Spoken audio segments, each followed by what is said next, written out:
जब मैं पहली बार इस दुनिया में आया था तब मैंने अपने शरीर में बस थोड़ी सी स्ट्रेंथ बढ़ाई थी।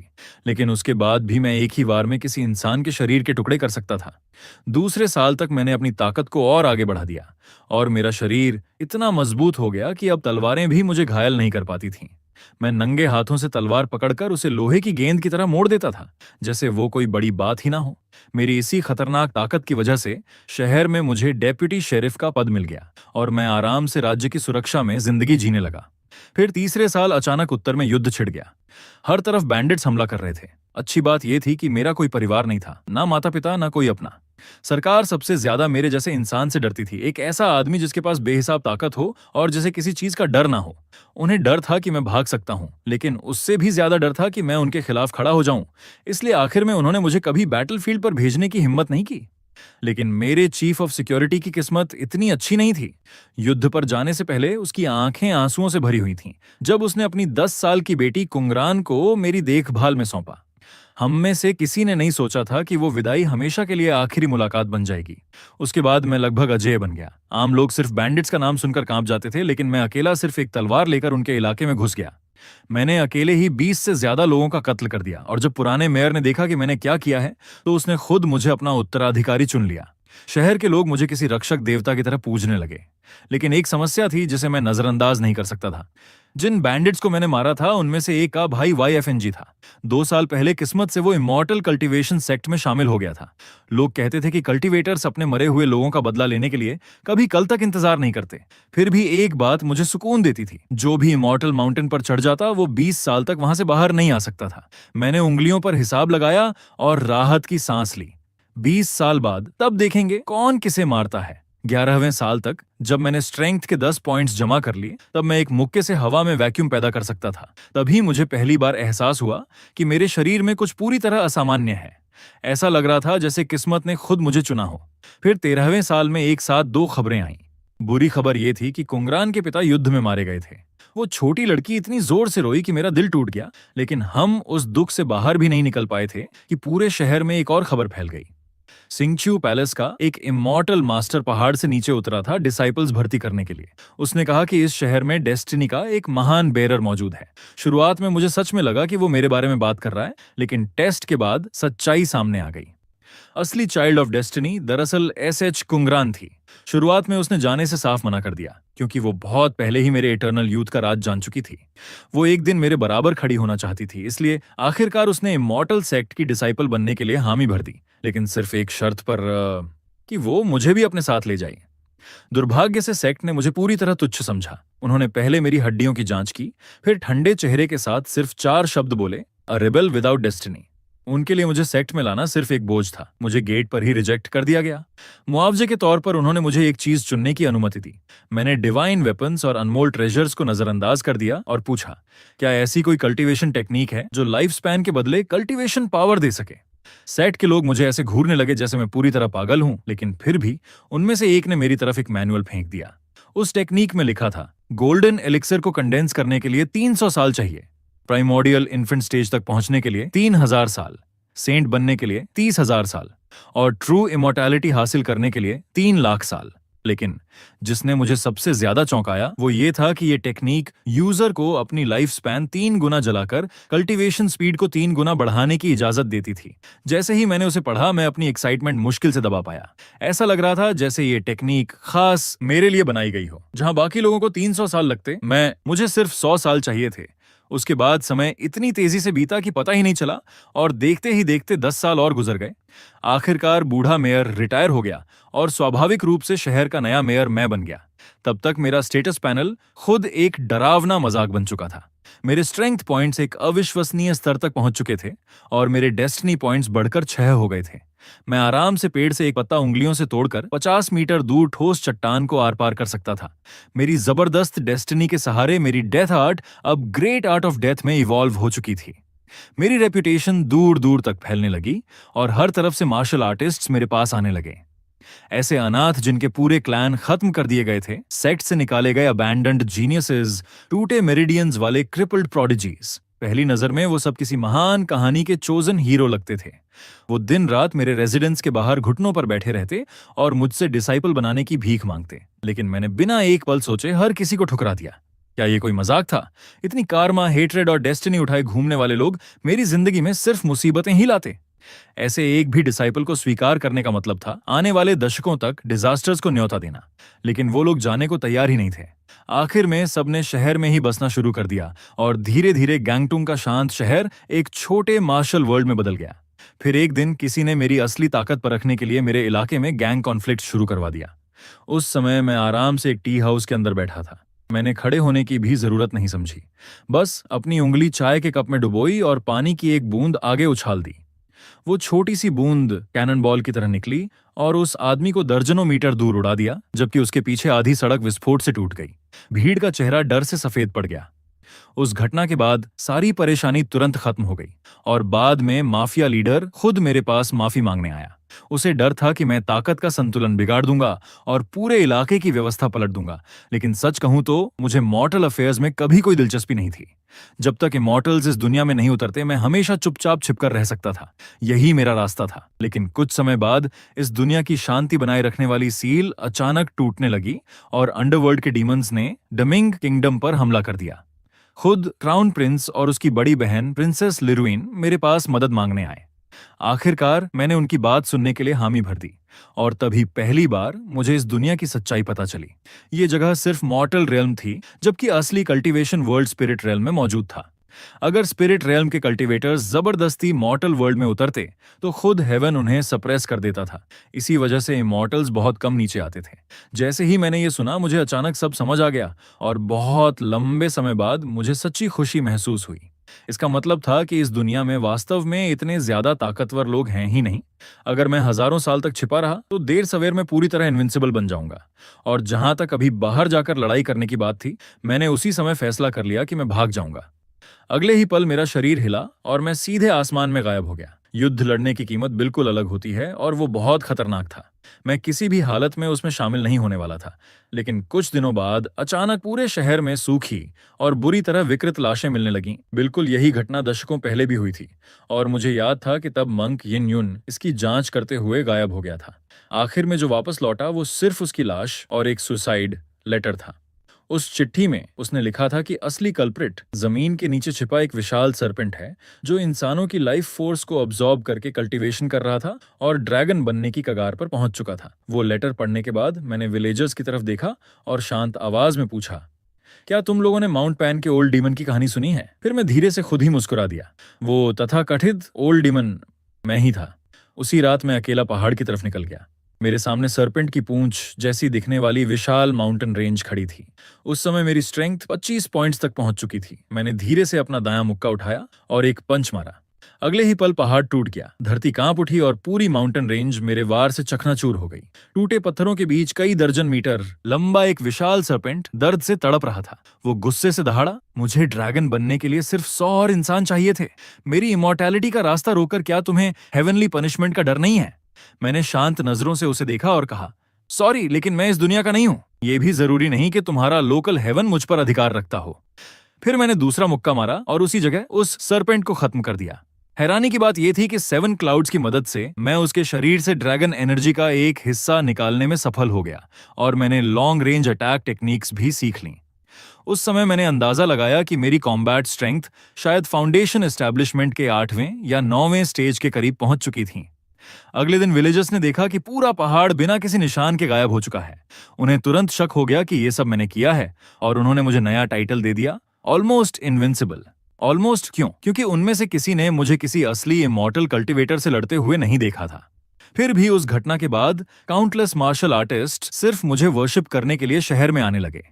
उन्हीं जांघू लोगों की वजह से आखिरकार शहर का नाम बदलकर लिटिल जांघू रख दिया गया। लेकिन सच कहूं तो अब इन सब चीजों से मेरा कोई लेना देना नहीं रह गया था। मैं अब ठीक से लोकी भी नहीं रह सकता था। कई दशकों की सिक्लूडेड कल्टीवेशन के बाद बाहर की दुनिया पूरी तरह बदल चुकी थी। ग्रेट चिन एम्पायर का नया एम्परर, मेरा छोटा भाई, सिंहासन पर बैठ चुका था और उसने किंगडम की डिफेंसिव लाइंस तोड़ दी थी।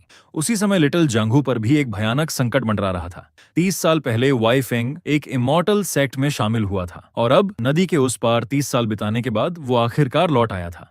आज का वाई फेंग अब कोई साधारण इंसान नहीं बल्कि इमॉर्टल सेक्ट का असली डिसाइपल बन चुका था। उसे पता चल गया था कि उसका भाई लिटिल जांघू में मारा गया था और वो यहाँ सिर्फ एक मकसद से आया था।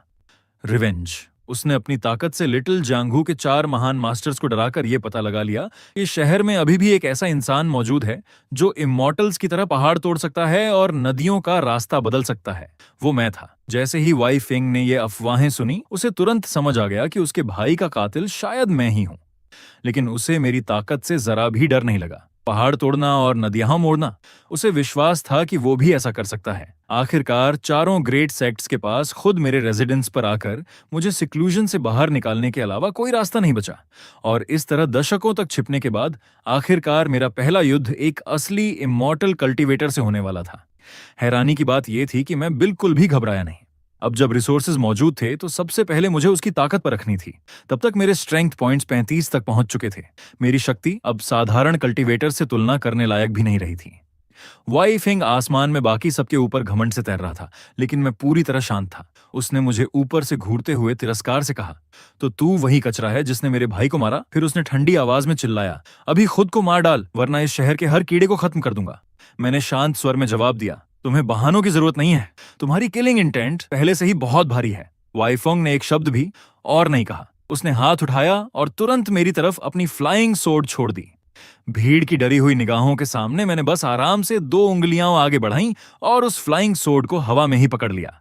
फिर मैंने हल्का सा हाथ झटका और भयानक रिकॉइल फोर्स ने वाई फेंग को सैकड़ों मीटर दूर उड़ा दिया। मैंने उसे हल्की निराशा से देखते हुए पूछा, तो इमॉर्टल कल्टीवेटर बस ऐसे होते हैं? मेरी ये बात सुनते ही वो ह्यूमिलिएशन और रेज से पागल हो गया। उसने तुरंत अपना डेस्टिनी आर्टिफैक्ट बुलाया और उसे हजारों तलवारों की बारिश में बदल दिया, जो मेरे शरीर को चीरने के लिए मेरी तरफ टूट पड़ी। मैंने बस अपना हाथ उठाया, गोल्डन ड्रैगन एनर्जी आसमान में गरजी और अगले ही पल सारी सोर्ड्स टूटकर बिखर गईं। फिर मैंने सीधे उसकी तरफ देखते हुए ठंडी आवाज में कहा, अब मैं तुम्हें दिखाता हूं कि असली इमॉर्टल कल्टीवेशन क्या होती है। मैंने उसकी तरफ एक उंगली उठाई, हवा फट गई, धरती कांप उठी, एक भयानक एनर्जी वेव निकली और वाई फेंग उसी जगह धूल बनकर खत्म हो गया। सिर्फ एक उंगली से मैंने नदी चीर दी, पहाड़ तोड़ दिया और एक इंसान को अस्तित्व से मिटा दिया। एक इमॉर्टल कल्टीवेटर को एक ही वार में मरते हुए देखकर मेरे आसपास मौजूद हर इंसान पूरी तरह फ्रीज हो चुका था। किसी की सांस लेने तक की हिम्मत नहीं हो रही थी, जबकि मैं शांत नजरों से पास खड़े जांगहू वॉरियर्स और वाई फेंग से जुड़े इमॉर्टल सेक्ट के लोगों की तरफ देख रहा था। उन्हीं से मुझे पता चला कि वाई फेंग हजारों मील दूर मौजूद शुअन सेक्ट का डिसाइपल था। कल्टीवेटर बनने से पहले ही उसने अनगिनत बुरे काम किए थे, लेकिन फिर भी सेक्ट ने बिना झिझक उसे अपना लिया था। और मेरी बात करें तो ग्रेट किन में मैं अकेला कल्टीवेटर था जिसने हमेशा मॉर्टल वर्ल्ड में रहने का फैसला किया था। अफवाहें कहती थीं कि एम्पायर का सबसे ताकतवर कल्टीवेटर लगभग 100 साल पहले क्लोज डोर डेथ कल्टीवेशन में चला गया था। सच कहूं तो मैं बस यही उम्मीद कर सकता था कि वो बूढ़ा सच में बेकार हो, क्योंकि अगर वाई फेंग जैसे लोग इतनी आसानी से मॉर्टल रियल्म में दखल दे सकते थे तो ये दुनिया मेरी सोच से कहीं ज्यादा खराब हालत में थी। मैं कभी अच्छा इंसान नहीं था, लेकिन कुछ चीजें ऐसी थीं जिन्हें मैं भी बर्दाश्त नहीं कर सकता था। उसके बाद जिंदगी धीरे धीरे फिर शांत होने लगी। चारों सेक्ट लीडर्स ने मेरे पुराने टूटे फूटे घर को रेनोवेट करवाने की पेशकश की, लेकिन मैंने सबको मना कर दिया। 80 साल गुजर चुके थे, मेरे सारे पुराने दोस्त बहुत पहले मर चुके थे और अब सिर्फ वही पुराना घर था जिसमें अतीत की कुछ यादें बाकी थीं। कुछ चीजों को वैसा ही रहने देना बेहतर होता है। ज्यादा समय नहीं बीता था कि मेरा एक पुराना परिचित मुझसे मिलने आया, जस्टिस ब्यूरो का वही ऑफिसर। पहले उसके अंदर युवा जोश और एम्बिशन भरा रहता था, लेकिन अब उसके सारे बाल सफेद हो चुके थे। उसे देखकर मैंने धीरे से सांस छोड़ी। इतना लड़ने के बाद भी अभी तक सब खत्म नहीं हुआ। पुराना एम्परर मर चुका था और नया युवा रूलर सिंहासन पर बैठ गया था, जिससे पूरा इंपीरियल कोर्ट केओस में डूब गया था। पहली डिफेंसिव लाइन पहले ही टूट चुकी थी और अब सब कुछ एल्डेस्ट प्रिंसेस के ऊपर टिका था, जो खुद सेना की कमान संभालकर बड़ी मुश्किल से दूसरी डिफेंसिव लाइन को बचाए हुए थी। बूढ़े आदमी ने थकी हुई आंखों से मेरी तरफ देखा और बोला, मास्टर, ग्रेट चिन के पास अब कोई जनरल्स नहीं बचे। हम इमॉर्टल सेक्ट्स पर भी भरोसा नहीं कर सकते। इस वक्त सिर्फ आप ही ग्रेट चिन को बचा सकते हैं। मैंने हल्का सा भौहें सिकोड़ते हुए पूछा, एल्डेस्ट प्रिंसेस खुद सेना चला रही है, क्या ग्रेट चिन में अब कोई आदमी नहीं बचा? एक औरत को युद्ध में क्यों जाना पड़ रहा है? मैं उसे मना करने ही वाला था, लेकिन अचानक मेरी बात बीच में ही रुक गई। बूढ़े ने मेरे चेहरे की बेरुखी देखकर दांत भींचे और बोला, भले ही एल्डेस्ट प्रिंसेस एक महिला है, लेकिन उसके अंदर फाउंडिंग एम्परर की आत्मा है। उसने कहा है कि अगर ग्रेट चिन गिर गया तो इस दुनिया के लोग नॉर्दर्न एनिमीज के लिए सिर्फ लाइव स्टॉक बनकर रह जाएंगे। मास्टर, क्या आप भी इसी मॉर्टल वर्ल्ड से नहीं आए? क्या आप सच में ये सब होते देख सकते हैं? मैं कुछ देर चुप रहा। ग्रेट चिन का हर जनरल युद्ध में मर चुका था, लेकिन एक अकेली औरत अब भी जान लगाकर मोर्चा संभाले हुए थी। सच कहूं तो ये वाकई थोड़ा शर्मनाक था। बूढ़े ने तुरंत कहा, अगर मास्टर मदद करने को तैयार हो जाए तो ये युद्ध निश्चित रूप से शांत हो जाएगा। मैंने झुंझलाकर हाथ हिलाया और कहा, बस करो, इतनी खुशामद मत करो। बैटलफील्ड कहाँ है? बूढ़ा जल्दी से बोला, हैंगिया पास, यहाँ से 3000 एली दूर। मैंने चुपचाप अपनी स्ट्रॉ हैट पहन ली। 3000 लाई, वो अभी कम से कम सुरक्षित लौट आई है। कहना ही चाहता था कि अचानक कमरे के अंदर भयानक तूफानी हवा फट पड़ी। हवा इतनी तेज थी कि बूढ़ा अपनी आंखें तक नहीं खोल पा रहा था। जब उसने दोबारा देखा, मैं पहले ही गायब हो चुका था। उसके पैरों के नीचे नीले पत्थर की जमीन में सिर्फ 2 गहरे फुटप्रिंट्स बचे थे। उसी समय 3000 एली दूर हंग्या पास के बैटलफील्ड पर डूबता हुआ सूरज पूरे आसमान को खून जैसा लाल बना रहा था। ग्रेट चिन का आखिरी डिफेंसिव फोर्ट्रेस टूटने की कगार पर था। दीवारों पर लाशें बिखरी थीं और फटे हुए ड्रैगन बैनर के नीचे एल्डेस्ट प्रिंसेस लियू रुयांग खड़ी थीं। उसकी सिल्वर आर्मर पूरी तरह खून से लाल हो चुकी थी और वो टूटी हुई तलवार का सहारा लेकर भारी सांसें ले रही थी। वो अपनी जान देकर ग्रेट चिन की आखिरी डिग्निटी बचा रही थी। पास के बाहर काले बादल शहर के ऊपर छाए हुए थे और लाखों नॉर्दर्न सोल्जर्स हमला किए बिना इंतजार कर रहे थे। वजह बहुत सीधी थी। उनके ऊपर आसमान में सफेद रोब्स पहने एक बूढ़ा आदमी तैर रहा था। वो एक विशाल सफेद बोन आर्टिफैक्ट पर खड़ा था और उसके हाथ में 10,000 सोल्स बैनर था जिसमें अनगिनत चीखती हुई आत्माएं भरी थीं। उसने नीचे लियू रुयांग की तरफ घूरते हुए ठंडी हंसी के साथ कहा, छोटी सुंदरी, ये सर्वेंट श्यू सेक्ट का एल्डर है। मैं देख सकता हूं कि तुम्हारे स्पिरिचुअल रूट्स काफी अच्छे हैं। अगर तुम आज्ञाकारी होकर मेरी डिसाइपल बन जाओ तो शायद मैं ग्रेट चिन इंपीरियल फैमिली के खून की एक बूंद बचा दूं, वरना आज इस पूरे शहर का नरसंहार कर दूंगा और तुम सबकी आत्माओं को रिफाइन कर दूंगा। लियू रुयांग ने दांत भींच कर जवाब दिया, ग्रेट चिन में सिर्फ युद्ध में मरने वाली प्रिंसेसेस होती हैं। यहाँ सरेंडर करने वाले रॉयल्स नहीं होते। आज मैं तुम्हारे जैसे इविल सॉर्सरर के आगे कभी सिर नहीं झुकाऊंगी। सफेद रोब्स वाला एल्डर ठंडे स्वर में हंसा और उसने 10,000 सोल्स बैनर लहराया। अगले ही पल बैटलफील्ड पर भयानक गोस्ट विंड गरजने लगी और अनगिनत काली आत्माएं मिलकर एक विशाल स्पेक्ट्रल हैंड में बदल गईं, जो सीधे शहर की दीवारों पर टूट पड़ी।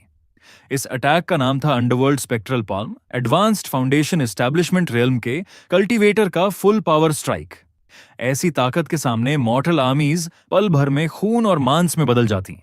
लियू रुयांग ने निराशा में धीरे से आंखें बंद कर लीं। उसने कभी नहीं सोचा था कि किंगडम के गेट की रक्षा करते समय कोई मॉर्टल कल्टीवेटर खुद मॉर्टल अफेयर्स में दखल देने आ जाएगा। क्या सच में यही अंत था? लेकिन उसी निर्णायक पल अचानक आसमान विस्फोट जैसी आवाज के साथ फट गया। हर इंसान ने इंस्टिंक्टिवली ऊपर देखा और एक साइन लाइट को आसमान से उल्का की तरह गिरते हुए देखा। अगले ही पल वो साइन लाइट हवा में सीधे उस विशाल स्पेक्ट्रल हैंड से टकराई। उसमें कोई सोफिस्टिकेटेड टेक्निक नहीं थी, सिर्फ शुद्ध और बेरहम किनेटिक फोर्स थी। पूरा अंडरवर्ल्ड स्पेक्ट्रल पाल्म ऐसे टूट गया जैसे लोहे के हथौड़े से टोफू को कुचल दिया गया हो। वो काले धुएं में फटकर गायब हो गया, लेकिन साइन लाइट रुकी नहीं। वो सीधे शहर की दीवारों के सामने वाले स्क्वायर में आ गिरी। जमीन भयंकर तरीके से कांप उठी, जैसे मैग्नीट्यूड 10 अर्थक्वेक आया हो। शॉक वेव ने काउंटलेस नॉर्दर्न कैवलरी सोल्जर्स और घोड़ों को हवा में उड़ा दिया। कुछ पल के लिए पूरा बैटलफील्ड खामोश हो गया। चाहे नॉर्दर्न आर्मी हो या दीवारों पर खड़े डिफेंडर्स, हर कोई मुझे सदमे में घूर रहा था। धीरे धीरे धूल साफ हुई और बीच में बने विशाल क्रेटर के अंदर मैं आराम से खड़ा दिखाई दिया। मैंने अपनी रोब से धूल झाड़ी, स्ट्रॉ हैट ठीक की और खुद से बड़बड़ाया, रास्ता थोड़ा ज्यादा दूर था, लैंडिंग ठीक से कंट्रोल नहीं कर पाया। लियू रुयांग कुछ पल के लिए जम गई, फिर कांपती आवाज में बोली, क्या मैं पूछ सकती हूँ, इमॉर्टल मास्टर किस सेक्रेड माउंटेन से आए हैं? मैंने उसकी तरफ देखा और शांत स्वर में कहा, मैं कोई इमॉर्टल मास्टर नहीं हूँ। फिर मैंने आसमान में खड़े सफेद रोब्स वाले एल्डर की तरफ देखा, जो खुद भी स्टंट लग रहा था। मैं बस एक टाउन चीफ हूँ। सुना यहाँ कोई परेशानी कर रहा था तो सोचा आकर देख लूं कि मामला सुलझाया जा सकता है या नहीं। एल्डर ने तुरंत अपनी स्पिरिचुअल सेंस मेरे शरीर पर डाली, लेकिन उसे मेरे अंदर स्पिरिचुअल एनर्जी का एक भी फ्लक्चुएशन महसूस नहीं हुआ। उसकी नजर में मैं बस एक साधारण मॉर्टल वॉरियर था जिसने कुछ बाहरी मार्शल आर्ट्स टेक्निक्स सीख रखी थीं। भले ही उसे समझ नहीं आया कि उसकी डिमोनिक पाल्म अभी कैसे टूट गई, लेकिन कल्टीवेटर्स का मॉर्टल्स के लिए अहंकार उसकी हड्डियों में बसा हुआ था। अपमान और गुस्से से भरे हुए उसने जल्दी से हैंड सील बनाया और एक ब्लड रेड फ्लाइंग सोर्ड बुलाकर मेरी तरफ छोड़ दी। वो क्रिम्सन लाइटनिंग की तरह सीधे मेरे माथे की तरफ आई। लियू रुयांग डर से चीख उठी, इमॉर्टल मास्टर सावधान! लेकिन मैं हिला तक नहीं। जैसे ही तलवार मेरे माथे तक पहुंची, मैंने शांत भाव से अपना दायां हाथ उठाया और एक उंगली से उसे हल्का सा फ्लिक कर दिया। वो लो ग्रेड स्पिरिचुअल सोर्ड जो लोहे को मिट्टी की तरह काट सकती थी, एक ही टच में टूट गई।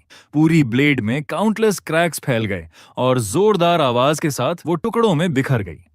अपनी लाइफ बाउंड आर्टिफैक्ट टूटते ही सफेद रोब्स वाला एल्डर खून उगलते हुए पीछे हट गया और उसकी आंखों में डर भर गया। इम्पॉसिबल। तुम्हारा फिजिकल बॉडी आखिर किस स्तर का है? इवन बॉडी कल्टीवेटर्स भी नंगे हाथों से स्पिरिचुअल वेपन्स डिस्ट्रॉय नहीं कर सकते। मैंने उसकी तरफ शांत नजरों से देखा और कहा, बहुत फ्रैजाइल है। फिर मैंने हल्का सा अपने घुटने मोड़े और मेरे पैरों के नीचे की जमीन उसी पल धंस गई। मेरे खड़े होने वाली जगह पर सिर्फ एक आफ्टर इमेज बची थी। अगले ही पल मैं सीधे 100 मीटर ऊपर हवा में उस ब्लड रोब्ड प्रिजनर के सामने पहुंच चुका था। वो उड़ना नहीं था, बस एक साधारण जंप था। उस आदमी की आंखें डर से सिकुड़ गईं। उसे मुश्किल से इतना समय मिला कि वो स्पिरिचुअल एनर्जी शील्ड खड़ा कर सके। घबराई हुई आवाज में वो चिल्लाया, मास्टर दया कीजिए, मैं श्यू क्लैन से हूं। लेकिन मेरे चेहरे पर कोई बदलाव नहीं आया। मैंने बस एक मुक्का मारा। उसमें कोई टेक्निक नहीं थी, सिर्फ शुद्ध ताकत थी।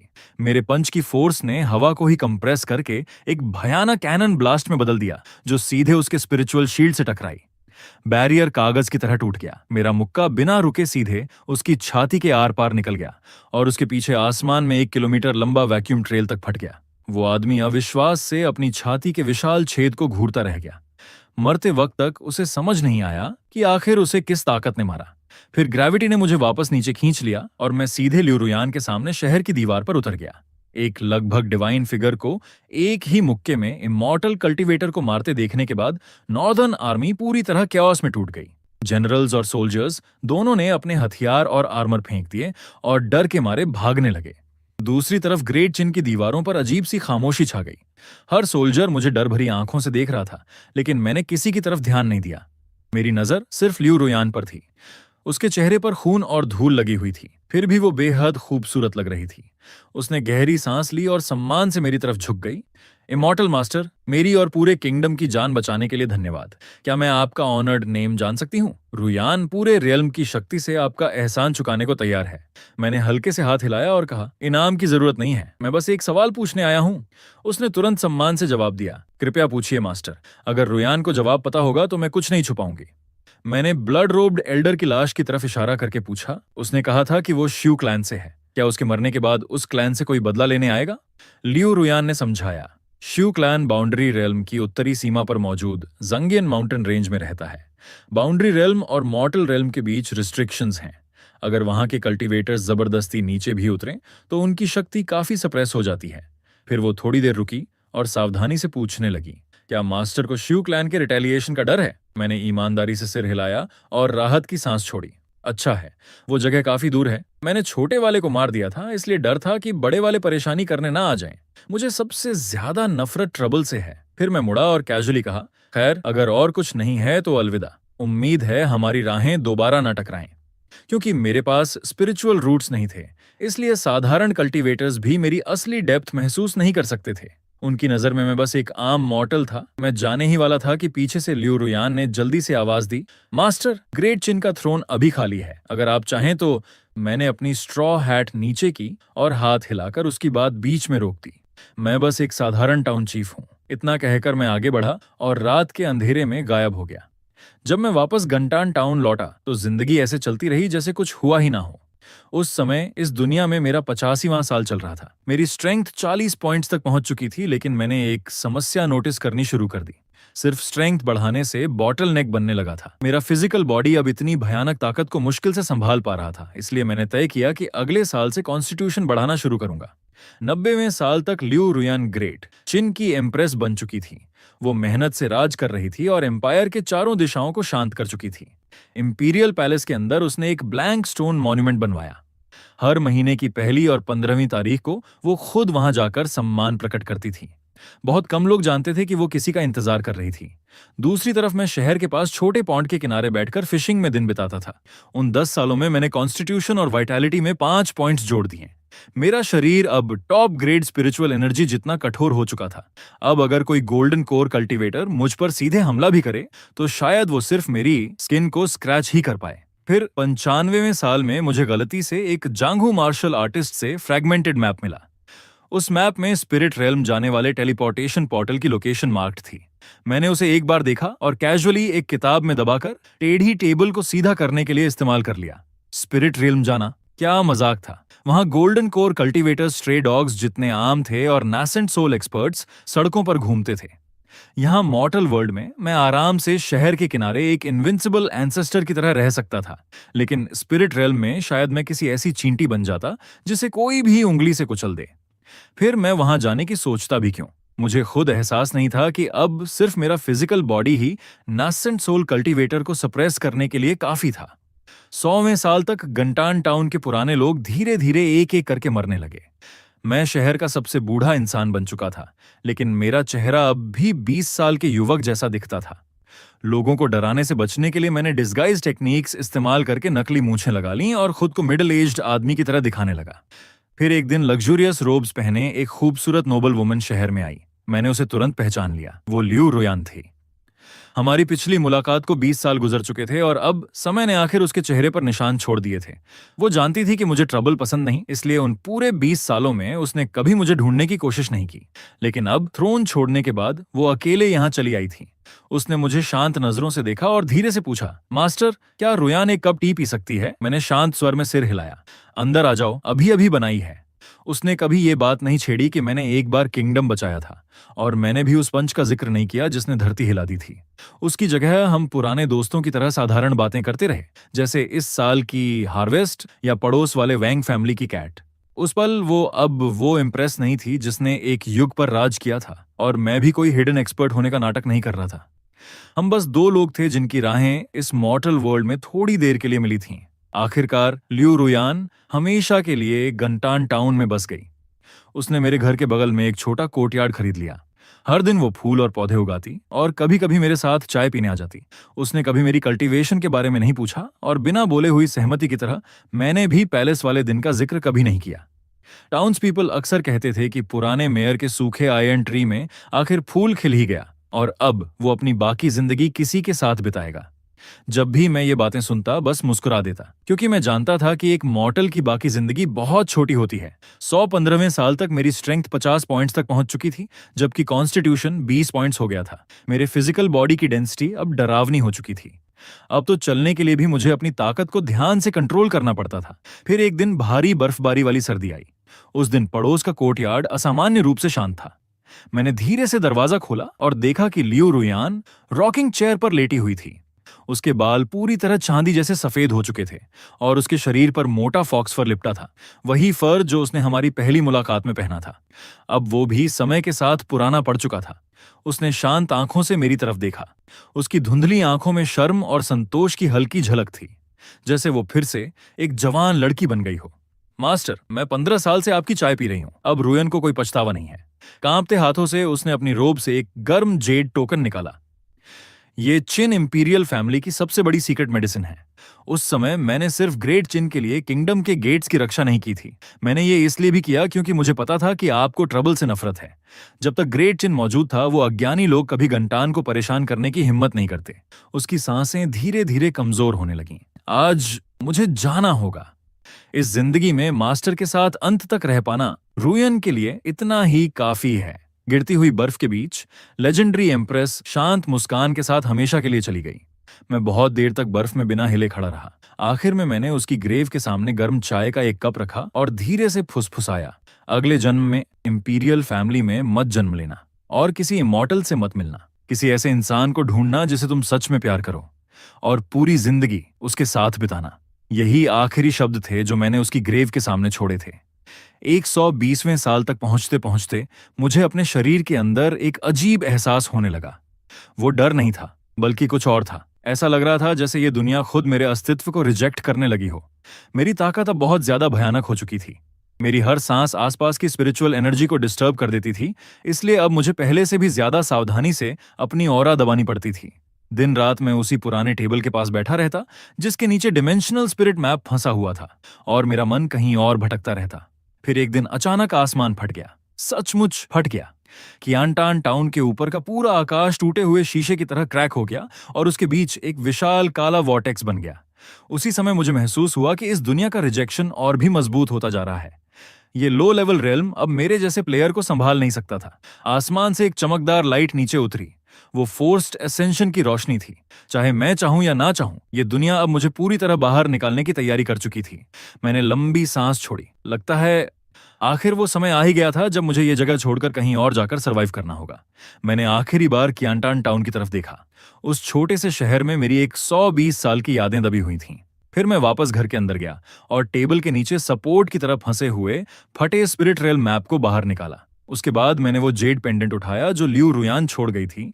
फिर अपना छोटा ट्रैवल बंडल कंधे पर डाल लिया। आसमान की तरफ देखते हुए मैंने चिल्लाकर कहा, इतनी जल्दी मत मचाओ, मैं खुद ही जा रहा हूं। फिर मैंने सीधे हवा में कदम रखा। डार्जलिंग एसेंशन लाइट का पीछा करते हुए मैं खुद उस विशाल क्रैक की तरफ बढ़ गया। जिस पल मैंने इस दुनिया को छोड़ा, उसी पल मैंने पीछे मुड़कर कियांटान टाउन की दिशा में हल्के से एक उंगली फ्लिक की। अगले ही पल पूरे शहर को गर्म गोल्डन लाइट ने घेर लिया। वो 5 पॉइंट्स डेस्टिनी से सील्ड कर्मा था। इस जगह को 100 साल की शांति और समृद्धि मिले। इसे मेरा आखिरी योगदान समझ लेना। एक फ्लैश के साथ मेरी फिगर पूरी तरह गायब हो गई। कियांटान टाउन में टाउन्स पीपल घुटनों के बल गिर पड़े और रोते हुए कौटाव करने लगे।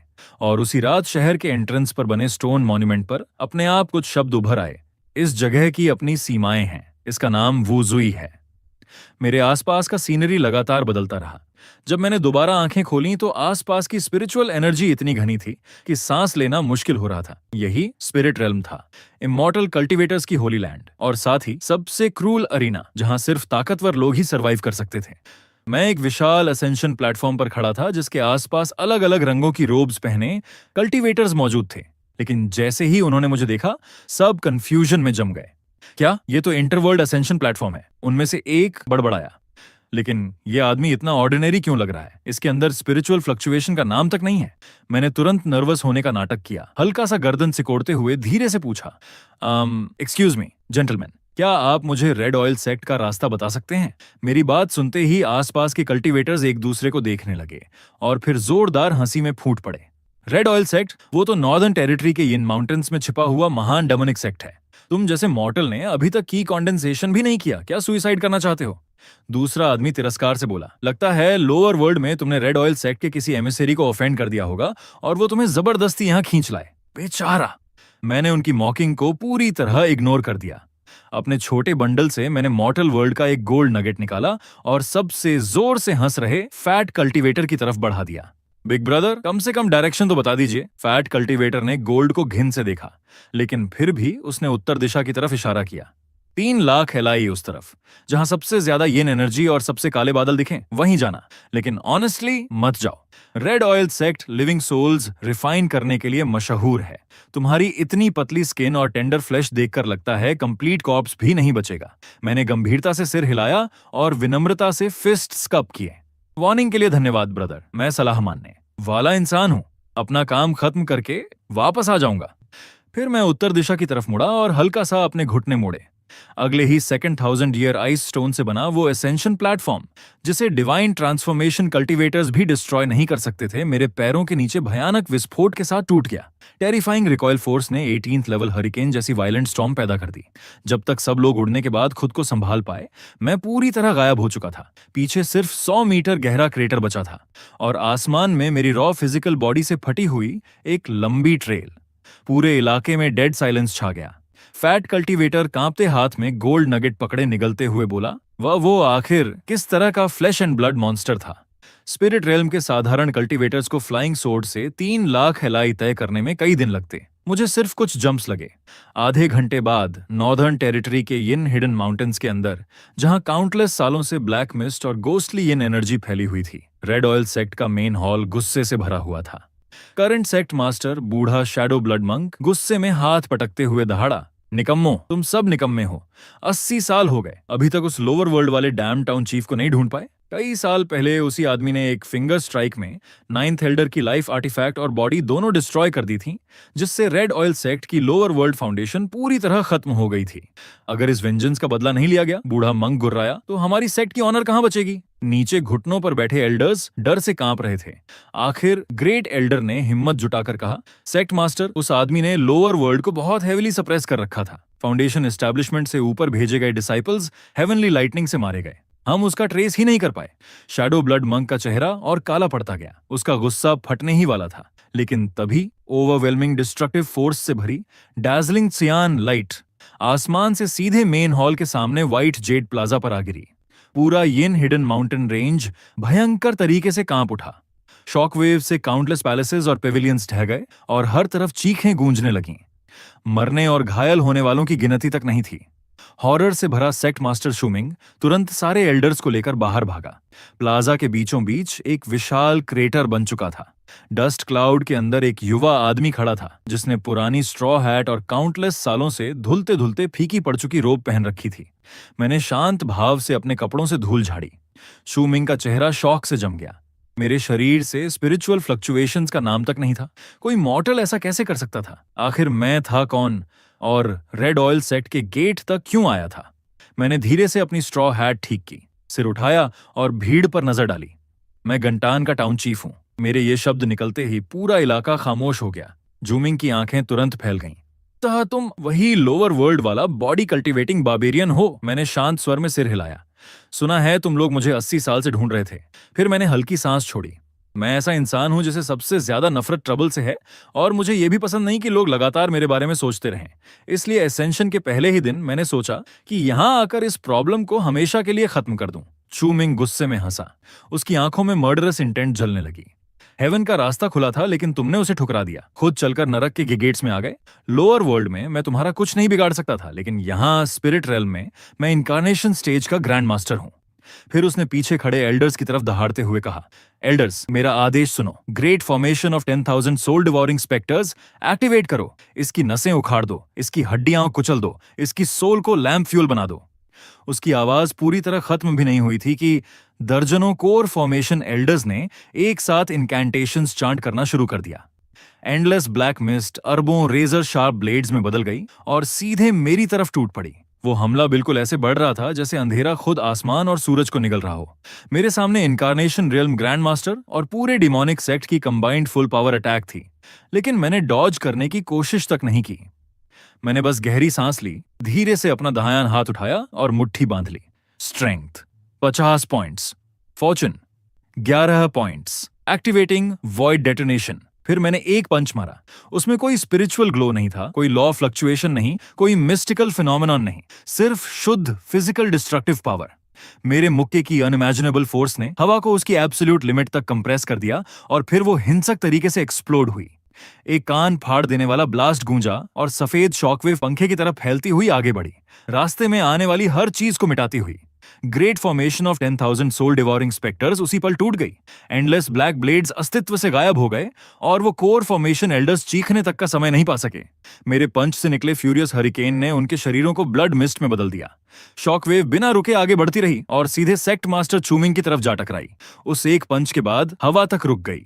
रेड ऑयल सेक्ट की मेन पीक पूरी तरह गायब हो चुकी थी। उसकी जगह सिर्फ एक विशाल कैनियन बचा था जो सैकड़ों एली दूर तक फैला हुआ था, बॉटमलेस और खामोश। मैंने शांत भाव से मुड़कर उसी रास्ते से पहाड़ से नीचे उतरना शुरू कर दिया जिस रास्ते आया था। स्पिरिट रेल्म में असेंशन लेने से लेकर रेड ऑयल सेक्ट को खत्म करने तक सिर्फ 1 घंटा बीता था। उस पल लोअर वर्ल्ड से जुड़ी सारी कार्मिक कनेक्शंस आखिरकार टूट चुकी थीं। अब कोई मुझे ढूंढने नहीं आएगा। मैंने अपनी ठोड़ी सहलाते हुए आगे की जिंदगी के बारे में सोचना शुरू किया। स्पिरिट रेल्म की स्पिरिचुअल एनर्जी इतनी डेंस है, यहाँ हाइबरनेटिंग टर्टल टेक्निक का इफेक्ट कम से कम डबल होना चाहिए। फिर मैंने स्ट्रॉ हैट के नीचे हल्की मुस्कान दी। सबसे पहले किसी माउंटेन्स और रिवर्स के बीच छिपे छोटे मॉर्टल टाउन को ढूंढूंगा, फिर 10,000 साल और छिपकर रहूंगा। जब हर एट्रीब्यूट 10,000 पॉइंट्स तक पहुंच जाएगा, मैंने स्ट्रॉ हैट और नीचे खींची और धीरे से खुद पर हंस पड़ा। तब शायद मैं सच में पूरी तरह इनविंसिबल बन जाऊंगा, है ना? असेंशन प्लेटफॉर्म पर हुई डिस्टर्बेंस सिर्फ आधे दिन में आसपास के 17 शहरों तक फैल गई। 3 दिन बाद रेड ऑयल सेक्ट के अनाइलेशन की खबर पूरे नॉर्दर्न रीजन में प्लेग की तरह फैल चुकी थी। लेकिन अजीब बात यह थी कि किसी ने भी उन दोनों घटनाओं को आपस में कनेक्ट नहीं किया। कोई विश्वास ही नहीं कर सकता था कि लोअर वर्ल्ड से अभी अभी असेंशन लेने वाला कोई मॉर्टल 1 घंटे से कम समय में 3,000 साल पुराने डिमोनिक सेक्ट को डिस्ट्रॉय कर सकता है। और यह बात मुझे बेहद पसंद आई। जितना कम अटेंशन लोग मुझ पर दें उतना बेहतर। कंगन माउंटेन रेंज छोड़ने के बाद मैंने जानबूझकर अपनी गति धीमी कर दी। ये अब स्पिरिट रेल्म था, लोअर वर्ल्ड नहीं। वहां मैं जो चाहता था वो कर सकता था, लेकिन यहां मैंने फैसला किया कि और भी लो प्रोफाइल रहूंगा। मैं दक्षिण दिशा की तरफ बढ़ा और जानबूझकर सिर्फ मॉर्टल रीजन से होकर यात्रा की। 7 दिन बाद मैं विंड ब्रिज टाउन नाम की एक छोटी जगह पर रुका। वो टाउन पहाड़ों के सहारे नदी के किनारे बसा था, बड़े सेक्ट्स से बहुत दूर और वेस्टर्न टेरिटरी के करीब। ज्यादातर लोग हंटर्स, हर्ब गैदरर्स या ट्रैवलिंग मर्चेंट्स थे। सबसे जरूरी बात, टाउन छोटा था, और छोटे टाउन्स का मतलब होता है कम ट्रबल। मैंने 2 टेल सिल्वर देकर एक पुराना कोर्टयार्ड हाउस खरीद लिया। फिर ल्यू रुयान का छोड़ा हुआ जेड पेंडेंट अपने बेड के पास टांग दिया और इनकम्प्लीट स्पिरिट रेल मैप को फिर से टेढ़े टेबल लेग को सपोर्ट देने के लिए इस्तेमाल करने लगा। पता नहीं क्यों, लेकिन वो चीज हर जगह टेबल सपोर्ट के लिए परफेक्ट निकलती थी। स्पिरिट रेल में असेंशन के बाद पहले साल मैंने स्ट्रेंथ बढ़ाना बंद कर दिया और उसकी जगह माना में एक पॉइंट डाल दिया। उसी पल ग्रेट हाइबरनेटिंग टर्टल टेक्निक, जो इतने सालों से धीरे धीरे सर्कुलेट हो रही थी, अचानक इग्नाइट होती हुई महसूस हुई।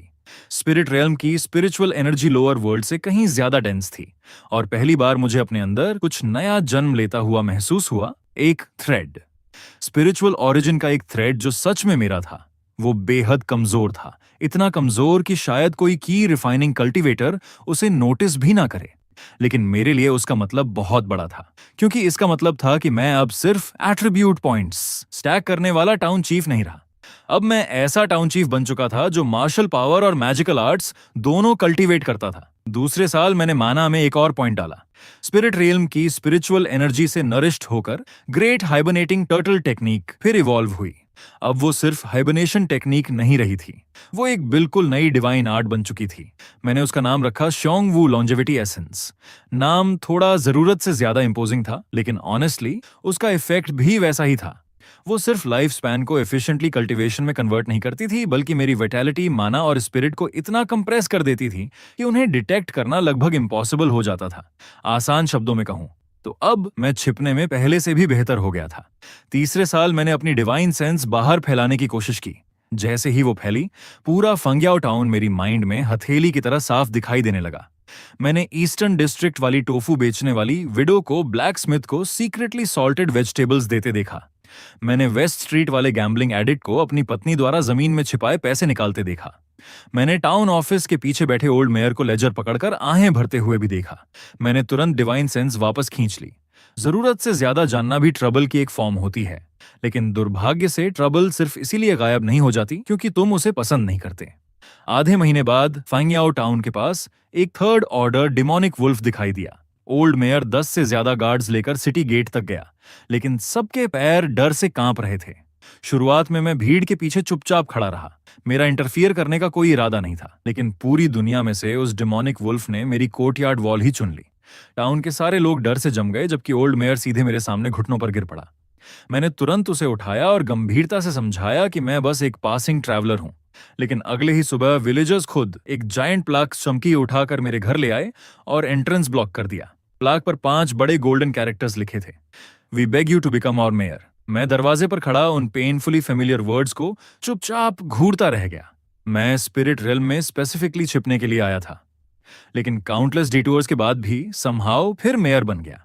मैंने 3 बार मना किया, लेकिन विलेजर्स पूरे 3 दिन तक मेरे घर के बाहर घुटनों पर बैठे रहे। आखिर में मैंने हेल्पलेस साइड छोड़ी और पोजीशन एक्सेप्ट कर ली। आखिर टाउन मैनेज करने का एक्सपीरियंस तो मुझे पहले से था, और इस तरह स्पिरिट रेल्म में मेरी पहली ऑफिशियल आइडेंटिटी बनी फांग्याओ टाउन का नया मेयर। ये खबर जल्दी ही आसपास की सेटलमेंट्स तक फैल गई और सब शॉक में पड़ गए। आखिर किसी ने भी एक मॉर्टल को थर्ड ऑर्डर डिमोनिक वुल्फ को एक फिंगर स्ट्राइक में मारते नहीं देखा था। ज्यादा समय नहीं बीता कि फंग्याओ टाउन फेमस होने लगा, और फेम नेचुरली अपने साथ नए प्रॉब्लम्स लेकर आई। अजीब लोग एक एक करके टाउन में आने लगे। एक फटा पुराना यंग सोर्ड्समैन जो ओवरसाइज्ड ब्लेड लेकर घूमता था, एक यंग गर्ल जिसे एनिमीज चेस कर रहे थे और जो ब्लड सोक्ड वेंडेटा उठाए हुए थी, एक ब्लैक क्लोथ यूथ जिसके मेरिडियंस टूट चुके थे और जो लगातार बड़बड़ाता रहता, 30 साल बाद मैं रिवेंज लेने लौटूंगा। उनकी शक्ल देखते ही मेरी आईलिड्स जोर से ट्विच करने लगीं। बिना एक पल गंवाए मैंने तुरंत अपने डोर के बाहर नया साइन टांग दिया। उस साइन पर सिर्फ एक सेंटेंस लिखा था, this town does not accept disciples, form brotherhood alliances, cancel engagements और slap people in the face. Crowd उस साइन को कंफ्यूजन में घूरता रह गया। सिर्फ मैं ही समझता था कि ये रूल्स कितने जरूरी हैं। दुर्भाग्य से प्रोटैगनिस्ट डेस्टिनी वाले लोगों पर रूल्स का ज्यादा असर नहीं होता। स्पिरिट रेल्म में 5वें साल एक सफेद कपड़ों में लिपटी महिला फंग्याओ टाउन पहुंची। जिस पल वो टाउन में दाखिल हुई, आसमान से बर्फ गिरने लगी और रास्ते में मौजूद हर इंसान उसे घूरने के लिए रुक गया। वो बेहद खूबसूरत थी और उतनी ही ठंडी। उसके पीछे गार्ड्स और प्रोटेक्टर्स का एक अजीब ग्रुप चल रहा था, जिनकी ऑरा बेहद टेरिफाइंग थी। स्वांगजाओ पैलेस की सेंटेस शू चिंगरन। जैसे ही मैंने कोर्टयार्ड में बैठकर डॉक्यूमेंट्स रिव्यू करते हुए ये नाम सुना, मेरी ब्रश की नोक अचानक रुक गई। थोड़ी देर बाद कोर्टयार्ड डोर पर हल्की दस्तक हुई। बाहर से एक आवाज आई जो एक साथ फेमिलियर भी थी और डिस्टेंट भी। मास्टर, क्या चिंगरान एक कप टी मांग सकती है? मैं काफी देर तक बिना हिले बैठा रहा, फिर आखिरकार उठकर दरवाजा खोला। शू चिंगरान बिल्कुल वैसी ही खड़ी थी जैसी मुझे याद थी। उसका चेहरा ज्यादा नहीं बदला था, लेकिन उसकी आंखें पहले से कहीं ज्यादा गहरी हो चुकी थीं। जैसे ही उसने मुझे देखा, उसकी आंखें हल्की लाल हो गईं। मैंने आपको 100 साल से ज्यादा ढूंढा। मैंने शांत नजरों से उसे देखा, फिर उसके पीछे खड़े प्रोटेक्टर्स की तरफ नजर घुमाई। अगर मुझसे मिलने आई थी तो इतने लोग साथ क्यों लाई? शू चिंगरान ने हल्का सा नजरें झुकाई और धीमी आवाज में बोली, मैंने इन्हें नहीं चुना, ये लोग खुद पीछे आने पर अड़े हुए हैं। उसकी बात सुनते ही मुझे सब समझ आ गया। ट्रबल फिर से आ चुका था। मैंने उसे कोर्टयार्ड के अंदर बुला लिया, लेकिन जैसे ही उसके प्रोटेक्टर्स अंदर आने की कोशिश करने लगे, मैंने बस उन्हें एक बार देखा। भारी आवाज के साथ कोर्टयार्ड गेट अपने आप बंद हो गया। उनके चेहरे तुरंत बदल गए, क्योंकि उन्हें एक डरावनी बात समझ आ चुकी थी। अब उनमें से किसी में भी वो दरवाजा खोलने की हिम्मत नहीं बची थी। कोर्टयार्ड के अंदर शू चिंगरान स्टोन टेबल के पास चुपचाप बैठ गई और मुझे खामोशी से टी बनाते देखती रही। उसने नहीं पूछा कि मैंने इतने साल कैसे बिताए, और मैंने भी नहीं पूछा कि वो मॉर्टल वर्ल्ड से स्पिरिट रेल्म तक कैसे पहुंची। हम दोनों जानते थे कि वो 100 साल आसान नहीं रहे होंगे। टी तैयार होने के बाद शू चिंगरान ने धीरे से कप उठाया और हल्की आवाज में बोली, मास्टर अब भी पहले जैसे ही हैं। मैंने हल्का सा सिर हिलाया। नहीं, मैं बदल गया हूं। पहले मुझे सिर्फ मॉर्टल वर्ल्ड के ट्रबल से डर लगता था, अब स्पिरिट रेल्म के ट्रबल से भी डर लगने लगा है। शू चिंगरान खुद को रोक नहीं पाई और धीरे से हंस दी। एक पल के लिए उसकी मुस्कान बिल्कुल उस 10 साल की लड़की जैसी लगी जो कभी मेरी स्लीव पकड़कर रोती थी। लेकिन वो मुस्कान जल्दी ही गायब हो गई और उसकी जगह थकान ने ले ली। आखिरकार उसने धीमी आवाज में कहा, मास्टर, मैं आपकी मदद मांगने आई हूं। फिर उसने सारी बात समझाई। छोटा शियोगु क्लैन डिजास्टर का सामना कर रहा था। जिसने उसे कल्टीवेशन में लाया था, वो मास्टर 30 साल पहले निर्वाणा पहुंच चुका था और अब नया क्लैन लीडर सेंट्रल रीजन के हेवनली फेट कोर्ट के साथ मिल चुका था। वो लोग उसकी डेस्टिनी कॉन्ट्रैक्ट का इस्तेमाल एंशिएंट अर्थली टॉम्ब खोलने के लिए करना चाहते थे। अगर उसने मना किया तो शियोयू क्लैन का हर सदस्य मर जाएगा। मैं कुछ देर चुप रहा, फिर भारी सांस छोड़ते हुए बोला, मुझे पता था जिस दिन तुम जैसे प्रोटैगोनिस्ट डेस्टिनी वाले इंसान से जुड़ोगे, उस दिन से कुछ अच्छा नहीं होगा। शू चिंगरान ने हल्का सा सिर झुकाया और धीरे से पूछा, मास्टर, क्या आपको कभी पछतावा हुआ कि आपने मेरे लिए वो डोर खोला था? मैंने शांत नजरों से उसकी तरफ देखा और जवाब दिया, थोड़ा, लेकिन बहुत ज्यादा नहीं। उसने अपनी आंखें नीचे कर लीं, लेकिन उसके होंठों के किनारे हल्के से उठ गए। वो समझ गई थी कि उन शब्दों का असली मतलब क्या था। सच तो ये था, मुझे बिल्कुल पछतावा नहीं था। तभी कोर्टयार्ड के बाहर से अचानक ठंडी आवाज गूंजी, यंग लेडी, क्लैन लीडर आपको तुरंत वापस बुलाते हैं। अगर आप इस अननोन मॉर्टल के साथ जुड़ी रहीं तो हमारी निर्दयता के लिए हमें दोष मत दीजिए। मैंने कोर्टयार्ड गेट की तरफ देखा और आह भरी। टी अभी खत्म भी नहीं हुई और इन्हें जल्दी मच गई। इन लोगों को सच में कभी रुकना नहीं आता। मैंने शांत भाव से अपना कप नीचे रखा। जैसा सोचा था, जहां वो जाएगी ट्रबल ज्यादा दूर नहीं रहेगा। और सच में तीसरे दिन दोपहर को पवेलियन ऑफ फेट के लोग आ गए। उनका लीडर काले कपड़ों में मिडिल एज्ड आदमी था जिसका नाम वूफे था। स्वांग क्लैन के रेकलेस एल्डर्स के विपरीत उसने आते ही अटैक नहीं किया। वो साफ तौर पर ज्यादा कॉशियस था। टाउन से 3 एली दूर खड़े होकर उसने सम्मान से फिस्ट्स कप किए और आवाज लगाई, मैं पवेलियन ऑफ फेट का स्ट्यूअर्ड वूफे हूं। पवेलियन मास्टर के आदेश से फेलो कल्टीवेटर वूचोंग को डिस्कशन के लिए इनवाइट करने आया हूं। मैंने आलस भरी आवाज में जवाब दिया, मुझे डिस्कशंस पसंद नहीं। वूफे ने हल्का सा आंखें सिकोड़कर कहा, फेलो कल्टीवेटर, क्या आपको पता है कि शू चिंगरान एंशिएंट मिस्टीरियस रेल्म खोलने वाली डेस्टिनी कॉन्ट्रैक्ट की कैरियर है? मैंने शांत स्वर में कहा, वो उसका कॉन्ट्रैक्ट है, मेरा नहीं। वूफाई का चेहरा काला पड़ गया। तो fellow cultivator pavilion of fate का एनिमी बनने का इरादा रखता है?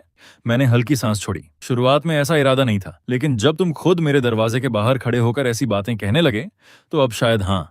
टाउन के बाहर खामोशी छा गई। साफ था कि वूफे ने इतनी सीधी बात की उम्मीद नहीं की थी। काफी देर बाद वो अचानक ठंडी हंसी हंसा, एरोगेंट, मेरा पेविलियन ऑफ फेट 70,000 सालों से सेंट्रल रीजन में खड़ा है। हमारे पास हार्मोनाइजेशन और ग्रेट परफेक्शन के दर्जनों एक्सपर्ट्स हैं। तुम्हारे पास थोड़ी टैलेंट हो सकती है, लेकिन क्या तुम सच में फेट का विरोध कर सकते हो? उसकी बात सुनकर मैंने धीरे से आसमान की तरफ देखा। बहुत समय पहले मर्टल वर्ल्ड में भी किसी ने मुझसे कुछ ऐसा ही कहा था। फिर मैंने शांत नजरों से उसकी तरफ देखा। बाद में वो सब मर गए। वो फेई के चेहरे की मुस्कान धीरे धीरे गायब हो गई। अगले ही पल उसकी स्लीव से 3 bronze and bone destiny arrows निकले और फैलकर एक विशाल फॉर्मेशन डायग्राम में बदल गए, जिसने पूरे टाउन को ढक लिया। हेवनली मैकेनिज्म्स फॉर्मेशन में घूमने लगे और काउंटलेस डेस्टिनी थ्रेड्स आपस में इंटरट्वाइन हो गए। ये पवेलियन ऑफ फेट की एग्जीक्यूशन आर्ट थी, एक डरावनी टेक्निक जो डेस्टिनी कॉन्ट्रैक्ट्स छीनकर लोगों की जिंदगी रीराइट कर सकती थी। विंड ब्रिज टाउन का आसमान तुरंत अंधेरा हो गया, यहाँ तक कि शू छिंगरान का चेहरा भी बदल गया, क्योंकि उसकी सोल जबरदस्ती बाहर खींची जा रही थी। वो मेरे पास खड़ी होकर नर्वस आवाज में बोली, मास्टर सावधान रहिए, ये असली डेस्टिनी आर्ट है। मैंने शांत भाव से सिर हिलाया, फिर धीरे धीरे हाथ बढ़ाया और हवा में तैरते डेस्टिनी थ्रेड में से एक को सीधे पकड़ लिया। वूफे की प्यूपिल्स डर से सिकुड़ गईं। वो थ्रेड्स इंटेंजिबल और इनविजिबल होने चाहिए थे, ऐसी चीजें जिन्हें सिर्फ थॉट से गाइड किया जा सकता था, लेकिन मैंने उन्हें ऐसे खींच लिया जैसे कोई साधारण रस्सी हो। मैंने क्यूरियोसिटी से उसे 2 बार देखा और बड़बड़ाया, तो ये है फेट। फिर मैंने हल्के से हाथ दबाया, क्रैक! पूरा फॉर्मेशन डायग्राम उसी पल टूट गया। वूफे का शरीर बिजली लगने की तरह कांप उठा और उसने खून की बड़ी मात्रा उगल दी। इम्पॉसिबल! तुम फेट के थ्रेड्स को छू कैसे सकते हो? मैंने कैजुअली अपनी उंगलियां झटकी। पूरी चीज मुझे काफी इंटरेस्टिंग लगी। तो फॉर्चून और डेस्टिनी आर्ट्स ऐसे इस्तेमाल होते हैं। आज कुछ नया सीख लिया। मेरी बात सुनते ही वूफे के दिल में ठंड उतर गई। उसे अचानक एहसास हुआ कि मैंने उसकी टेक्निक ब्रूट फोर्स से नहीं तोड़ी थी, मैं उसे रियल टाइम में सीख रहा था। कोई इंसान जिसने पहली बार डेस्टिनी आर्ट्स देखी हो, वो सिर्फ एक नजर में बेयर हैंड से डेस्टिनी थ्रेड निकाल ले। ये मॉन्स्ट्रस भी नहीं था, ये पूरी तरह एब्सर्ड था। वूफे एक पल भी और रुकने की हिम्मत नहीं कर पाया। वो तुरंत मुड़ा और टेलीपोर्टेशन टेक्निक एक्टिवेट करके भागने लगा, लेकिन मैं अपनी जगह से हिला तक नहीं। मैंने बस एक फिंगर फ्लिक की थी। इनविजिबल फोर्स की वेव ने 3 एली का आसमान पल भर में पार कर लिया और उड़ते हुए वूफे का पूरा शरीर, उसका प्राइमोर्डियल सोल और प्रोटेक्टिव आर्टिफैक्ट सब ब्लड मिस्ट में एक्सप्लोड होकर गायब हो गए। उस दिन के बाद विंड ब्रिज टाउन असामान्य रूप से शांत हो गया। अब कोई वहां आने की हिम्मत नहीं करता था, यहां तक कि माइग्रेटिंग बर्ड्स भी उस इलाके के ऊपर से उड़ने से बचने लगे। आखिरकार मुझे वो पीस एंड क्वाइट मिल गई जिसकी मैं लंबे समय से तलाश कर रहा था। लेकिन मैं ये भी जानता था कि ये शांति हमेशा नहीं टिकेगी, क्योंकि मरने से पहले वो 5 खबर सेंट्रल रीजन तक भेज चुका था। और सच में 2 हफ्ते बाद पवेलियन ऑफ फेट के 3 महान डिविनेशन मास्टर्स ने एक साथ हेवनली कैलकुलेशंस खोली ताकि मेरे ओरिजिन, मेरी डेस्टिनी और शू छिंगरान से जुड़े कार्मिक कनेक्शन की जांच कर सकें। रिजल्ट डिजास्ट्रस था। पहला ग्रैंड मास्टर तुरंत कंप्लीट एम्प्टीनेस से टकराया और उसकी 7 ओरिफिसेस से खून बहने लगा। दूसरा grand master outside the world शब्द बोलने से पहले ही शैटर्ड बोन्स में एक्सप्लोड हो गया। तीसरे की हालत सबसे बुरी हुई। उसने डिविनेशन को जबरदस्ती लिमिट तक पुश किया और आखिरकार उसे एक स्टोन मॉन्यूमेंट दिखाई दिया। उस मॉन्यूमेंट पर 5 शब्द लिखे थे, here dwell immortals, no divination allowed. उसके बाद वो पूरी तरह पागल हो गया। पवेलियन ऑफ फेट में तुरंत केओस फैल गया। आखिरकार पवेलियन मास्टर ने खुद ऑर्डर जारी किया, उस एग्जिस्टेंस को डिवाइन, इंटरप्ट, प्रोवोक या एग्जॉस्ट नहीं किया जाएगा। जो भी आदेश तोड़ेगा उसे पवेलियन से बाहर निकाल दिया जाएगा। ये फैसला सुनकर मैंने आखिर राहत की सांस ली। कम से कम उनमें से किसी एक का दिमाग तो काम करता है। शू छिंगरान चुपचाप मेरे सामने बैठी थी और मुझे धीरे धीरे टी पॉट में पानी भरते देख रही थी। कोर्टयार्ड के बाहर डूबता सूरज आसमान को लाल बना रहा था। फिर उसने हल्की आवाज में आखिर पूछा, मास्टर। उसने धीमी आवाज में पूछा, मास्टर, अब आपका क्या प्लान है? मैंने शांत भाव से टी पॉट में और चाय डाली, फिर जवाब दिया, फिलहाल तो यहीं रहूंगा, कुछ और साल एट्रीब्यूट पॉइंट्स जमा करूंगा। जब इतना मजबूत हो जाऊंगा कि कोई मुझे छू भी ना सके, तब शायद जिंदगी काफी शांत हो जाएगी। फिर उसने हल्का सा नजरें झुकाईं और भी धीमी आवाज में पूछा, और मेरा क्या? मैंने शांत नजरों से उसकी तरफ देखा। अगर चाहो तो तुम भी यहीं रह सकती हो, लेकिन पहले ही बता देता हूं, मैं डिसाइपल्स नहीं लेता। फिर थोड़ी देर रुककर मैंने जोड़ा, और सेंटेंस भी नहीं। शू छिंगरान कुछ पल ब्लिंक करती रही। तो आखिर आप लेते क्या हैं? मैंने काफी गंभीरता से सोचा, फिर ईमानदारी से जवाब दिया, जो लोग फ्री में खाना खाते हैं उन्हें रखना इम्पॉसिबल नहीं है। शू छिंगरान कुछ पल के लिए फ्रीज हो गई, फिर अचानक धीरे से हंस पड़ी। स्पिरिट रेल्म बॉर्डरलैंड्स में आने के बाद वो पहली बार इतनी बेफिक्र होकर हंसी थी। ज्यादा समय नहीं बीता कि फेंगचाओ टाउन में नई अफवाह फैल गई। सुना तुमने? टाउन चीफ के साथ रहने वाली सफेद कपड़ों वाली महिला की बैकग्राउंड बहुत टेरिफाइंग है, लेकिन उसके सामने वो बिल्कुल शांत छोटी पत्नी की तरह बिहेव करती है। जिस समय मैंने ये रूमर टी पीते हुए सुना, लगभग मेरे मुंह से चाय बाहर निकल गई। शुरुआत में मैंने सोचा कि ठीक से एक्सप्लेन कर दूं, लेकिन थोड़ी देर सोचने के बाद आलस आ गया। मॉर्टल लोगों की जुबान वैसे भी कभी नहीं रुकती।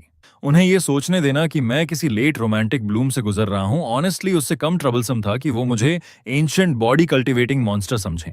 कम से कम वो कम डरावना लगता था। स्पिरिट रेल्म बॉर्डरलैंड्स में मेरे 10वें साल तक मेरी स्ट्रेंथ 55 पॉइंट्स, एंड्योरेंस 25 पॉइंट्स और माना 5 पॉइंट्स तक पहुंच चुकी थी। मेरी डिवाइन सेंस अब 10,000 ली तक फैल सकती थी और मेरा फिजिकल बॉडी ऐसे स्तर पर पहुंच चुका था जिसे ऑनेस्टली मैं खुद भी डिफाइन नहीं कर सकता था।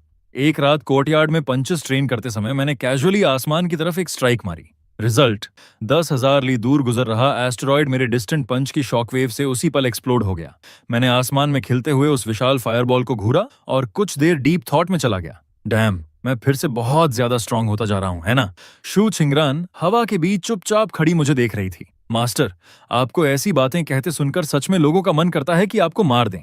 मैंने उसकी बात पर गंभीरता से सोचा, फिर ईमानदारी से सिर हिलाया। सच में तो मैं कोशिश करूंगा कि ये बातें कम कहूं, लेकिन मैं थोड़ी सी पीस एंजॉय भी नहीं कर पाया था कि सेंट्रल प्रोविंस से और भी बड़ी खबर पूरे नेदर रेल्म में फैल गई। एंशिएंट हेवनली केव तय समय से पहले प्रकट हो चुका था और उसके गेट्स खोलने वाली कीज में से एक शू छिंगरान की हेवनली डेस्टिनी थी।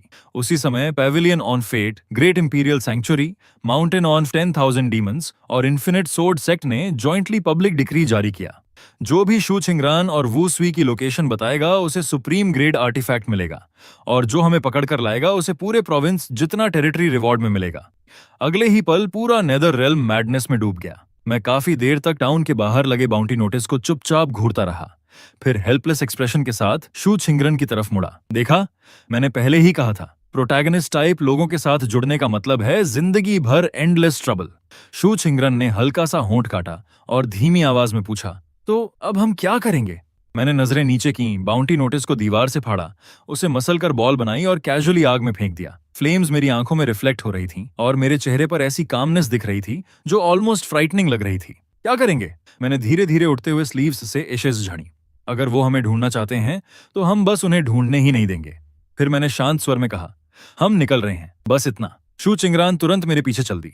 मेरे एक कदम के साथ जमीन के नीचे विशाल क्रेटर फट पड़ा। शू छिंगरान की विजन ब्लर हो गई क्योंकि आसपास का सीनरी पागलों की तरह पीछे भागने लगा। सेंट्रल प्रोविंस इतना विशाल था कि ऑर्डिनरी नेदर रेल्म कल्टिवेटर्स पूरी जिंदगी पार करने में लगा देते, लेकिन मेरे लिए बस कुछ जंप्स काफी थे। आधे घंटे बाद मैं और शू छिंगरान पेविलियन ऑफ फेट के माउंटेन गेट्स के सामने खड़े थे। वहां के माउंटेन्स एंडलेस वेव्स की तरह उठते गिरते थे, जबकि ऊपर हेवनली वाटर्स में स्टार्स रिफ्लेक्ट हो रहे थे। 99 ऑब्जर्वेशन टेरेसेस क्लाउड्स के बीच तैर रहे थे, सच में इमॉर्टल्स की रेजिडेंस जैसे। माउंटेन गेट पहले से खुला हुआ था, कोई फॉर्मेशंस नहीं, कोई एम्बुश नहीं, किलिंग इंटेंट तक नहीं। सिर्फ एक सफेद बालों वाला बूढ़ा गेट के सामने अकेला हमारा इंतजार कर रहा था। शू छिंगरन ने धीरे से उसकी तरफ देखा। वो पेविलियन मास्टर है। मैंने बूढ़े को ध्यान से देखा और तुरंत महसूस किया कि वो बाकी फूल से कहीं ज्यादा प्लेजेंट था। कम से कम उसने शुरुआत धमकी देकर नहीं की। मेरे कुछ बोलने से पहले ही बूढ़ा गहराई से झुक गया। वेनरेबल वू सुई, ये बूढ़ा काफी समय से आपका इंतजार कर रहा था। मैंने शांत नजरों से उसे देखा। तुम फॉर्चून टेलर्स कैलकुलेशंस में अच्छे होते हो। अगर मेरी अराइवल प्रिडिक्ट कर ली थी तो भाग क्यों नहीं गए? बूढ़ा कड़वाहट से हंसा, क्योंकि पूरी रात कैलकुलेशन करने के बाद मुझे सिर्फ एक बात समझ आई। फिर उसने गहरी सांस छोड़ी। कोई चाहे कितना भी तेज भागे, वो ब्लेड से तेज नहीं हो सकता। अगर सरवाइव करना है तो सिर्फ बेगिंग ही ऑप्शन बचती है। मैंने हल्का सा आंखें सिकोड़ लीं। हमारे खिलाफ डिक्लेरेशन किसने प्रपोज की थी? पेविलियन मास्टर कुछ देर चुप रहा, फिर ईमानदारी से बोला, ग्रेट इंपीरियल सैंक्चुरी ने सजेस्ट किया था, माउंटेन ऑफ 10,000 डीमंस ने सपोर्ट किया, इन्फिनिट सोर्ड सेक्ट ने एग्री किया। पेविलियन ऑफ फेट को मजबूरी में शामिल होना पड़ा क्योंकि सबको विश्वास था कि मिस शू एंशिएंट रेल्म की है। फिर बूढ़े ने धीरे से सिर उठाया और बेहद कॉम्प्लिकेटेड एक्सप्रेशन के साथ मेरी तरफ देखा। मिस शू सच में कीज में से एक है, लेकिन इंपीरियल टूम के अपीयरेंस को तेजी से एक्सेलरेट करने वाली असली चीज आप हैं। शू छिंगरान का चेहरा तुरंत बदल गया, लेकिन ऑनेस्टली मुझे ज्यादा सरप्राइजेस नहीं हुआ। आगे बोलो। बूढ़े ने गहरी सांस ली। उस एंशिएंट इंपीरियल टॉम्ब में किसी एम्परर को नहीं दफनाया गया, बल्कि दूसरे वर्ल्ड से गिरे हुए एक इमॉर्टल को सील किया गया है। मरने से पहले उस इमॉर्टल ने पूरे हिडन अर्थ सी को करप्ट कर दिया था। बाद में स्पिरिट रेल्म ने मिलकर उसे सप्रेस किया और बाहर से इंपीरियल टूम सील कर दिया, मौके का इंतजार करते हुए। फिर उसका चेहरा भारी हो गया। लेकिन अब सील ढीली पड़ रही है और मुझे लगता है कि अंदर अपॉर्चुनिटी नहीं, डिजास्टर इंतजार कर रही है। डिजास्टर शब्द सुनते ही मेरा एक्सप्रेशन आखिर थोड़ा सीरियस हुआ। सील कब खुलेगी? आज रात, उसने तुरंत जवाब दिया। हिडन अर्थ सी के gate of return to the void पर। मैंने धीरे से सिर हिलाया। पेविलियन मास्टर कुछ पल झिझका, फिर बोला, फेलो डाओइस्ट वू सुई, आज रात वहां बहुत लोग होंगे। ग्रेट इंपीरियल सैंक्चुरी का मास्टर, माउंटेन ऑफ 10,000 डीमंस का लॉर्ड, इनफाइनाइट स्वॉर्ड सेक्ट का स्वॉर्ड मास्टर और काउंटलेस सालों से सिक्लूडेड एंशिएंट मॉन्स्टर्स भी आएंगे। हो सकता है वो आपके मैच ना हो, लेकिन gate of return to the void के पीछे जो छिपा है, शायद वो खुद भी नहीं जानते कि वो वास्तव में क्या है। मैंने शांत भाव से अपनी स्ट्रॉ हैट ठीक की। कोई बात नहीं, मुझे लोगों से डर नहीं लगता। फिर मैंने दूर समुद्र की तरफ देखा। मैं बस जाकर एक नजर देखूंगा। पवेलियन ऑफ फेट छोड़ने के बाद हमने समय बर्बाद नहीं किया। Hidden earth C central region के सबसे दूर किनारे पर था, ऐसी जगह जहां इटर्नल डार्कनेस के नीचे सी और स्काई एक हो जाते थे। जब तक मैं और शू चिंगरान वहां पहुंचे, रात पूरी तरह उतर चुकी थी। पूरा समुद्र एक विशाल कॉफिन की तरह शांत था। ओशन के सेंटर के ऊपर 10,000 जांग ऊंचा एंशिएंट ब्लैक गेट तैर रहा था। उसकी सरफेस पर एंशिएंट रून्स चमक रहे थे, ऐसे सिंबल्स जिन्हें अब कोई जीवित इंसान पढ़ नहीं सकता था। चारों महान फैक्शंस पहले से वहां मौजूद थे। ईस्ट में पेविलियन ऑफ फेट खड़ा था, काफी दूर, साफ एटीट्यूड के साथ कि हम बस शो देखने आए हैं। वेस्ट में ग्रेट इंपीरियल सैंक्चुरी खड़ा था, उनकी ब्लेजिंग स्पिरिचुअल एसेंस पूरे हेवेंस को रोशन कर रही थी। साउथ में इन्फिनिट सोर्ड सेक्ट जमा था, उनकी सोर्ड ऑरा आसमान को चीर रही थी और समुद्र तक काउंटलेस क्रैक्स में स्प्लिट हो रहा था। नॉर्थ में माउंटेन ऑफ 10,000 डीमंस तैर रहा था, कलरफुल बैनर्स पूरे हेवेंस में फैले थे और डिमोनिक ऑरा ने मून को ढक रखा था। इनके अलावा काउंटलेस हिडन ओल्ड मॉन्स्टर्स और वॉन्डरिंग कल्टिवेटर्स डार्कनेस में छिपे हुए थे। सब गेट खुलने का इंतजार कर रहे थे। जैसे ही मैं और शू चिंगरान वहां पहुंचे, पूरा सी इंस्टेंटली साइलेंट हो गया। हर नजर मेरी तरफ घूम गई। वो सुई आ गया। उसने सच में आने की हिम्मत की। वो मॉर्टल वर्ल्ड वाला मॉन्स्टर। देखते हैं कितनी देर तक एरोगेंट बना रहता है। सी विंड बर्फ जैसी ठंडी थी, लेकिन मैं बस सिर झुकाकर अपने पैरों के नीचे घूमते हुए ब्लैक वाटर्स को देखता रहा। शू चिंगरान ने धीरे से मेरे पास फुसफुसाया, मास्टर, इस जगह का फिंग शुए बहुत खराब है। तुम उनकी बात कर रही हो? शू चिंगरान ने मेरे पास खड़े होकर धीरे से पूछा। मैंने एंशिएंट ब्लैक गेट को घूरते हुए हल्का सा सिर हिलाया। नहीं, मैं उस चीज की बात कर रहा हूं जो उस डोर के पीछे छिपी है। उसी समय ग्रेट इंपीरियल सैंक्चुरी के कैंप से अचानक गोल्डन लाइट उठी। गोल्डन रोब्स पहने एक मिडिल एज्ड आदमी आसमान में कदम रखता हुआ ऊपर आया। उसकी ऑरा छोटे सूरज की तरह जल रही थी। हेवनली सेंटर के ग्रेट इंपीरियल सैंक्चुरी का जीबोशांग। उसकी आवाज ने पूरे हेवेंस को हिला दिया जब उसने ठंडी नजरों से मेरी तरफ देखा। वो सुई, शू चिंगरान को सौंप दो। अगर ऐसा किया तो मैं पहले हुई सारी बातों को भूल सकता हूं। मैंने कुछ पल उसे चुपचाप देखा। पूरा समुद्र शांत हो गया। फिर मैंने कामली पूछा, और तुम आखिर होते कौन हो जो मुझसे इस तरह बात कर रहे हो? जीबोशांग के माथे पर नसें उभर आईं। वुसुई, क्या तुम सच में यहां मौजूद हर इंसान के एनिमी बनना चाहते हो? मैंने उसके सवाल पर काफी गंभीरता से कुछ सेकंड सोचा, फिर धीरे से सिर हिलाया। ओरिजिनली मैं सिर्फ तुम लोगों से पीसफुली बात करना चाहता था। फिर मैंने दोबारा उसकी तरफ देखा। लेकिन तुम लोगों का बात करने का तरीका ऑनेस्टली मेरा डिस्कशन करने का मन खत्म कर देता है। जीबोशांग गुस्से में हंसा। अच्छा, तो आज मैं खुद उस आदमी की एबिलिटीज देखूंगा जो मॉर्टल वर्ल्ड से चढ़कर आया है। उसने एक हाथ उठाया और वॉइड से एक विशाल एंशिएंट कॉल्ड्रन बाहर निकला। उसके प्रकट होते ही 1000 ली के अंदर स्पिरिचुअल एनर्जी वायलेंटली इरप्ट करने लगी, जबकि उसके प्रेशर से समुद्र की सरफेस दर्जनों जांग नीचे धंस गई। क्राउड में किसी ने शौक में चिल्लाया, हेवनली येलो कॉल्ड्रन, वो ग्रेट इंपीरियल सैंक्चुरी का ट्रू ड्रैगन आर्टिफैक्ट है। Heavenly yellow cauldron terrifying force के साथ नीचे गिरा और उस पल पूरा आसमान उसी की तरफ झुकता हुआ महसूस हुआ। लेकिन मैं बिल्कुल नहीं हिला, ना डॉज किया, ना पीछे हटा। मैंने बस एक हाथ उठाया और उस विशाल कॉल्ड्रन को एक ही पाम से पकड़ लिया। बूम! समुद्र 1000 जांग वेव्स में एक्सप्लोड हो गया, लेकिन मेरे पैर आधा इंच भी नहीं धंसे। वहां मौजूद हर कल्टीवेटर एब्सोल्यूट डिसबिलीफ में मुझे घूर रहा था, जबकि जीबोशांग का चेहरा ड्रास्टिकली बदल गया। इम्पॉसिबल! मैंने कैजुअली कॉल्ड्रन को हल्का सा उठाया, फिर सिर हिलाया। काफी भारी है। अगले ही पल मैंने धीरे धीरे अपनी उंगलियां कस दी। हेवनली येलो कॉल्ड्रन ने तुरंत तेज और दर्द भरी चीख निकाली। उसकी सरफेस पर क्रैक्स फैलने लगे और उसका आर्टिफैक्ट स्पिरिट एग्नी में चिल्लाने लगा। जीबोशांग ने खून उगला और हॉरर में चिल्लाया, रुको! मैंने उस आर्टिफैक्ट को सेंचुरीज तक सीपिक डिवाइन हैंड से रिफाइन किया है। क्रैक! हेवनली येलो कॉल्ड्रन मेरे हाथ में 4 बड़े पीसेस में टूट गया और काउंटलेस फ्रैगमेंट्स नीचे समुद्र में बारिश की तरह गिरने लगे। जीबोशांग पूरी तरह फ्रीज हो गया। दूसरी तरफ मैंने कैजुअली सबसे बड़ा बचा हुआ फ्रैगमेंट उठाया, जो उसका एक हैंडल था, और उसे स्टोरेज बैग में डाल लिया। इसे रख लेता हूं, मैंने सोचते हुए बड़बड़ाया, बाद में पानी उबालने के काम आएगा। क्राउड अभी उस शॉक से उबर भी नहीं पाया था कि इन्फिनिट सोर्ड सेक्ट की दिशा से अचानक शार्प सोर्ड बेल गूंजी। ग्रे रोब्स पहने एक बूढ़ा आदमी 10,000 फ्लाइंग सोर्ड्स के ऊपर खड़ा दिखाई दिया। उसकी मर्डरस ऑरा हेवेंस तक को चीर रही थी। बस वो ठंडी आवाज में गरजा, विक्ट्री और डिफीट इस तरह डिसाइड नहीं होती। वो इन्फिनिट सोर्ड सेक्ट का 11th सॉर्ड वेनरेबल था। उसने बिना वक्त गंवाए हाथ नीचे घुमाया। अगले ही पल 1,00,000 सोर्ड्स टोरेंशियल रेनस्टॉर्म की तरह नीचे टूट पड़ी और पूरे नाइट स्काई को दिन से ज्यादा चमका दिया। मैं वहीं खड़ा रहा। धीरे धीरे मैंने 2 फिंगर्स आगे बढ़ाई और हल्के से बंद कर ली। 1,00,000 सोर्ड्स इनविजिबल वॉल से टकराई और हवा में फ्रीज हो गईं। फिर मैंने मुट्ठी बांध ली। पूरी सोर्ड रिवर वायलेंटली कंप्रेस होने लगी। अगले सेकंड सभी सोर्ड्स मरोड़कर बने एक विशाल आयरन स्फीयर में बदल गईं, जो आसमान में तैर रहा था। 11th सॉर्ड वेनरेबल की आंखें फ्यूरी से जल उठीं, लेकिन उसके कुछ करने से पहले ही मैंने कैजुअली एक फिंगर फ्लिक की। वो जाइगैंटिक आयरन स्फीयर मीटियर की तरह वापस उड़ा। 11th सॉर्ड वेनरेबल और उसके पीछे खड़े 36 सोर्ड ब्रदर्स उसी पल ऐश बनकर एक्सप्लोड हो गए। सोर्ड कल्टिवेटर्स के पूरे कैंप पर डेड साइलेंस छा गया। तभी अचानक समुद्र के ऊपर तैरता एंशिएंट ब्लैक गेट वायलेंट तरीके से ग्लो करने लगा। शु चिंगरान का चेहरा पीला पड़ गया और वो धीरे से फुसफुसाई, मास्टर, वो आपको देख रहा है। मैंने भी महसूस किया, ये इल्यूजन नहीं था। गेट के पीछे मौजूद चीज सच में मुझे घूर रही थी। अगले ही पल बोन गेट वायलेंटली ट्रेम्बल करने लगा। गेट की क्रैक के अंदर से एक विशाल ब्लैक चेन अचानक टूट गई। वहां मौजूद हर इंसान का चेहरा बदल गया। पवेलियन मास्टर दूर से हॉरर में चिल्लाया, डिजास्टर, गेट खुल नहीं रहा, अंदर की चीज बाहर निकलने की कोशिश कर रही है। फिर गेट धीरे धीरे खुलने लगा। डार्कनेस के पीछे से एक पेल व्हाइट हैंड बाहर निकला। वो हाथ बड़ा नहीं था, ऑनेस्टली वो बिल्कुल ऑर्डिनरी लग रहा था, लेकिन जैसे ही वो दिखाई दिया, लाखों ली के अंदर सारी स्पिरिचुअल एनर्जी मर गई। सचमुच मर गई। उसने सर्कुलेट करना बंद कर दिया, सांस लेना बंद कर दिया, हर कल्टीवेटर की कमांड मानना बंद कर दिया। एक ancient great ascension monster terror में चीखा, एंसेस्टर, ये एंसेस्टर लेवल एग्जिस्टेंस है। अगले ही सेकंड उस पेल हैंड ने हल्के से नीचे दबाया। वो एंशिएंट मॉन्स्टर और उसके आसपास मौजूद सैकड़ों कल्टीवेटर्स बिना आवाज किए एशेज में बदल गए। पूरे समुद्र में तुरंत पैनिक फैल गया।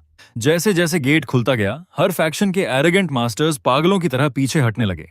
कुछ ने भागने के लिए अपनी लाइफ स्पैन जला दी, कुछ ब्लड एस्केप टेक्निक्स इस्तेमाल करने लगे, कुछ तो घुटनों पर गिरकर मेसी की भीख मांगने लगे, लेकिन कोई फायदा नहीं हुआ। बोन गेट के पीछे की चीज धीरे धीरे बाहर चली आई। वो व्हाइट रोब्स पहने ह्यूमनॉइड फिगर था, जिसके शरीर पर टूटी हुई चेन्स लिपटी थीं। उसकी आंखें नहीं थीं, सिर्फ स्मूथ पेल फेस था। लेकिन जैसे ही उसने सिर उठाया, हर लिविंग बीइंग को ऐसा हॉरिफाइंग फीलिंग हुआ जैसे उसे घूरा जा रहा हो। मैंने उसे चुपचाप देखा, फिर आह भरी। ये पहली बार है जब मैंने ऐसी चीज देखी है जो मुझसे भी ज्यादा ट्रबल पैदा करती है। व्हाइट रोब्ड एंसेस्टर ने धीरे धीरे एक फिंगर उठाई और मेरी तरफ पॉइंट किया। अगले ही पल मेरे पूरे शरीर में अनप्रेसिडेंटेड डेंजर एक्सप्लोड हो गया। स्पिरिट रेल्म में आने के बाद पहली बार मुझे सच में खतरा महसूस हुआ। मेरे पैरों के नीचे का स्पेस कोलैप्स होने लगा। मेरी स्किन और ब्लड उलटी दिशा में बहने लगे। यहां तक कि शियोंग वू लॉन्जेविटी एसेंस भी मेरे अंदर अजीब बजिंग साउंड निकालने लगी, जो मैंने पहले कभी नहीं सुनी थी। मैंने नीचे अपनी आर्म की तरफ देखा। मेरी स्किन पर एक टाइनी ब्लडी क्रैक दिखाई दी। मैं उसे चुपचाप घूरता रहा, फिर बड़बड़ाया, स्पिरिट रेल्म में आने के बाद तुम पहली चीज हो जिसने मेरी स्किन तोड़ी है। ऑब्वियसली व्हाइट रोब्ड एंसेस्टर ने कोई जवाब नहीं दिया। वो बस एक और कदम आगे बढ़ा। उसी पल पूरा समुद्र एंडलेस स्टीम में इवेपोरेट हो गया। काउंटलेस कल्टीवेटर्स चीखने का मौका तक नहीं पा सके और फैलती हुई व्हाइट लाइट में एग्जिस्टेंस से इरेज हो गए पूरी तरह। व्हाइट रोब्ड एंसेस्टर पूरी तरह एंशिएंट गेट से बाहर निकल आया। हेवन और अर्थ खुद क्रैक होने लगे। आसमान के पार एक विशाल ब्लैक फिशर खुल गया, जैसे पूरा स्पिरिट रेल्म उसकी एग्जिस्टेंस से फटने वाला हो।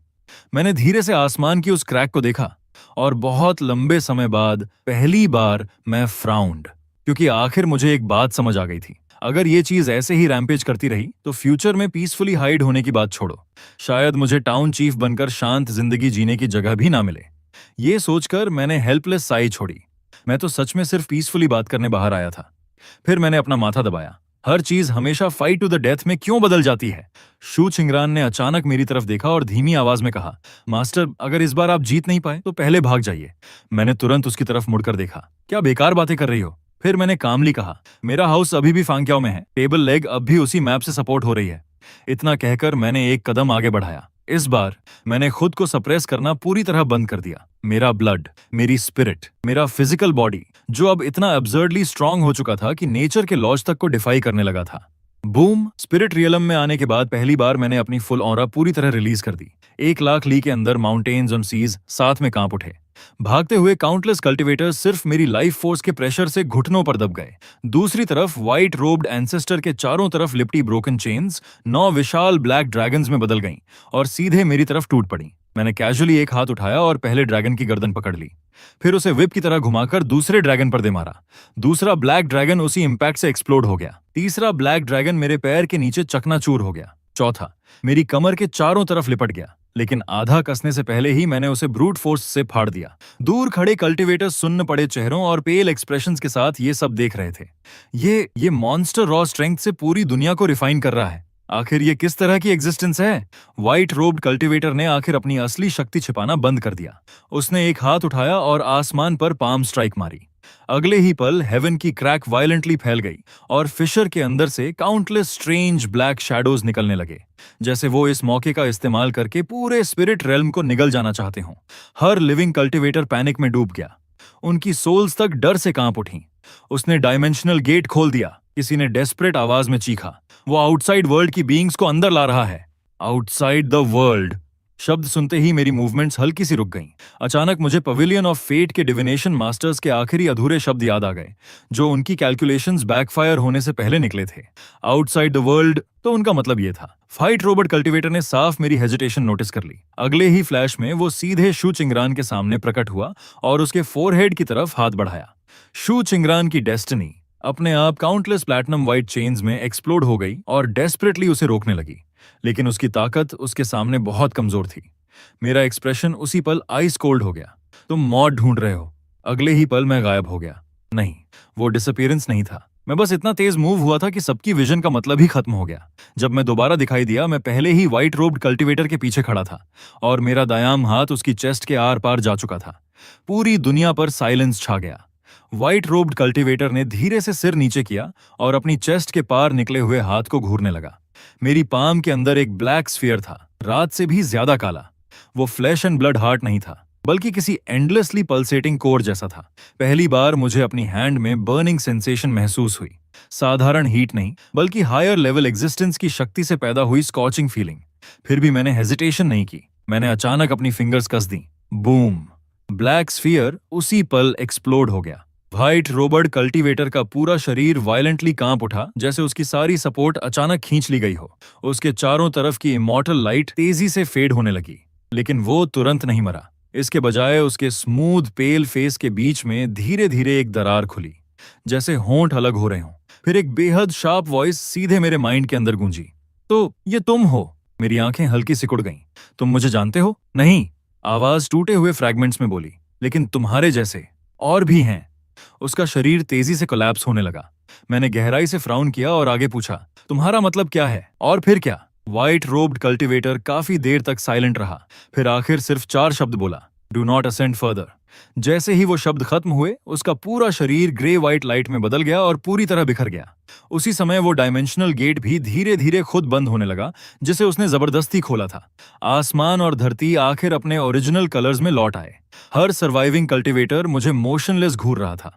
कोई चीयर्स नहीं, कोई सेलिब्रेशन नहीं, सिर्फ फियर, गहरा इंस्टिंक्टिव फियर, क्योंकि उन्होंने अपनी आंखों से एक ऐसे आदमी को देखा था जो खुद को सिर्फ टाउन चीफ कहता था और जिसने इमॉर्टल लेवल एग्जिस्टेंस को बेयर हैंड्स से फाड़ डाला था। मैं काफी देर तक चुपचाप वहीं खड़ा रहा। फिर शू चिंगरान धीरे धीरे मेरी तरफ चली आई और सावधानी से पूछने लगी, मास्टर, आप ठीक हैं? मैंने सिर नीचे किया और अपनी पाम की तरफ देखा। उसके बीच में फेंट ग्रे व्हाइट मार्क्स बचे थे जो ब्लैक स्फीयर ने छोड़े थे। शू चिंगरान का एक्सप्रेशन तुरंत टाइट हो गया। क्या ये सीरियस है? मैंने धीरे से सिर हिलाया। ये वुंड नहीं है। फिर मैंने हेल्पलेस साई छोड़ी। बस अब ट्रबल और भी बड़ा हो गया है। शू चिंगरान ब्लैंक एक्सप्रेशन के साथ मुझे देखती रह गई। ऐसे समय में भी आप अभी तक ट्रबल के बारे में सोच रहे हैं? लेकिन तभी आधे खुले एंशंट गेट के अंदर गहराई में फेंट लाइट फ्लिकर हुई। मैंने तुरंत अपनी डिवाइन सेंस आगे फैलाई और मेरा एक्सप्रेशन हल्का सा बदल गया। अंदर अभी भी कुछ है? शू चिंगरान ने भी गेट की तरफ देखा और धीरे से पूछा, क्या हमें अंदर जाना चाहिए? मैं बहुत देर तक साइलेंट रहा। ओरिजिनली मेरा अंदर जाने का कोई इरादा नहीं था, लेकिन उस इमॉर्टल लेवल एग्जिस्टेंस की मरने से पहले छोड़ी गई आखिरी वार्निंग को इग्नोर करना इम्पॉसिबल था, खासकर मेरे जैसे इंसान के लिए। मैंने धीरे से सिर हिलाया। चलो अंदर जाकर देखते हैं, उसके बाद तुरंत निकल जाएंगे।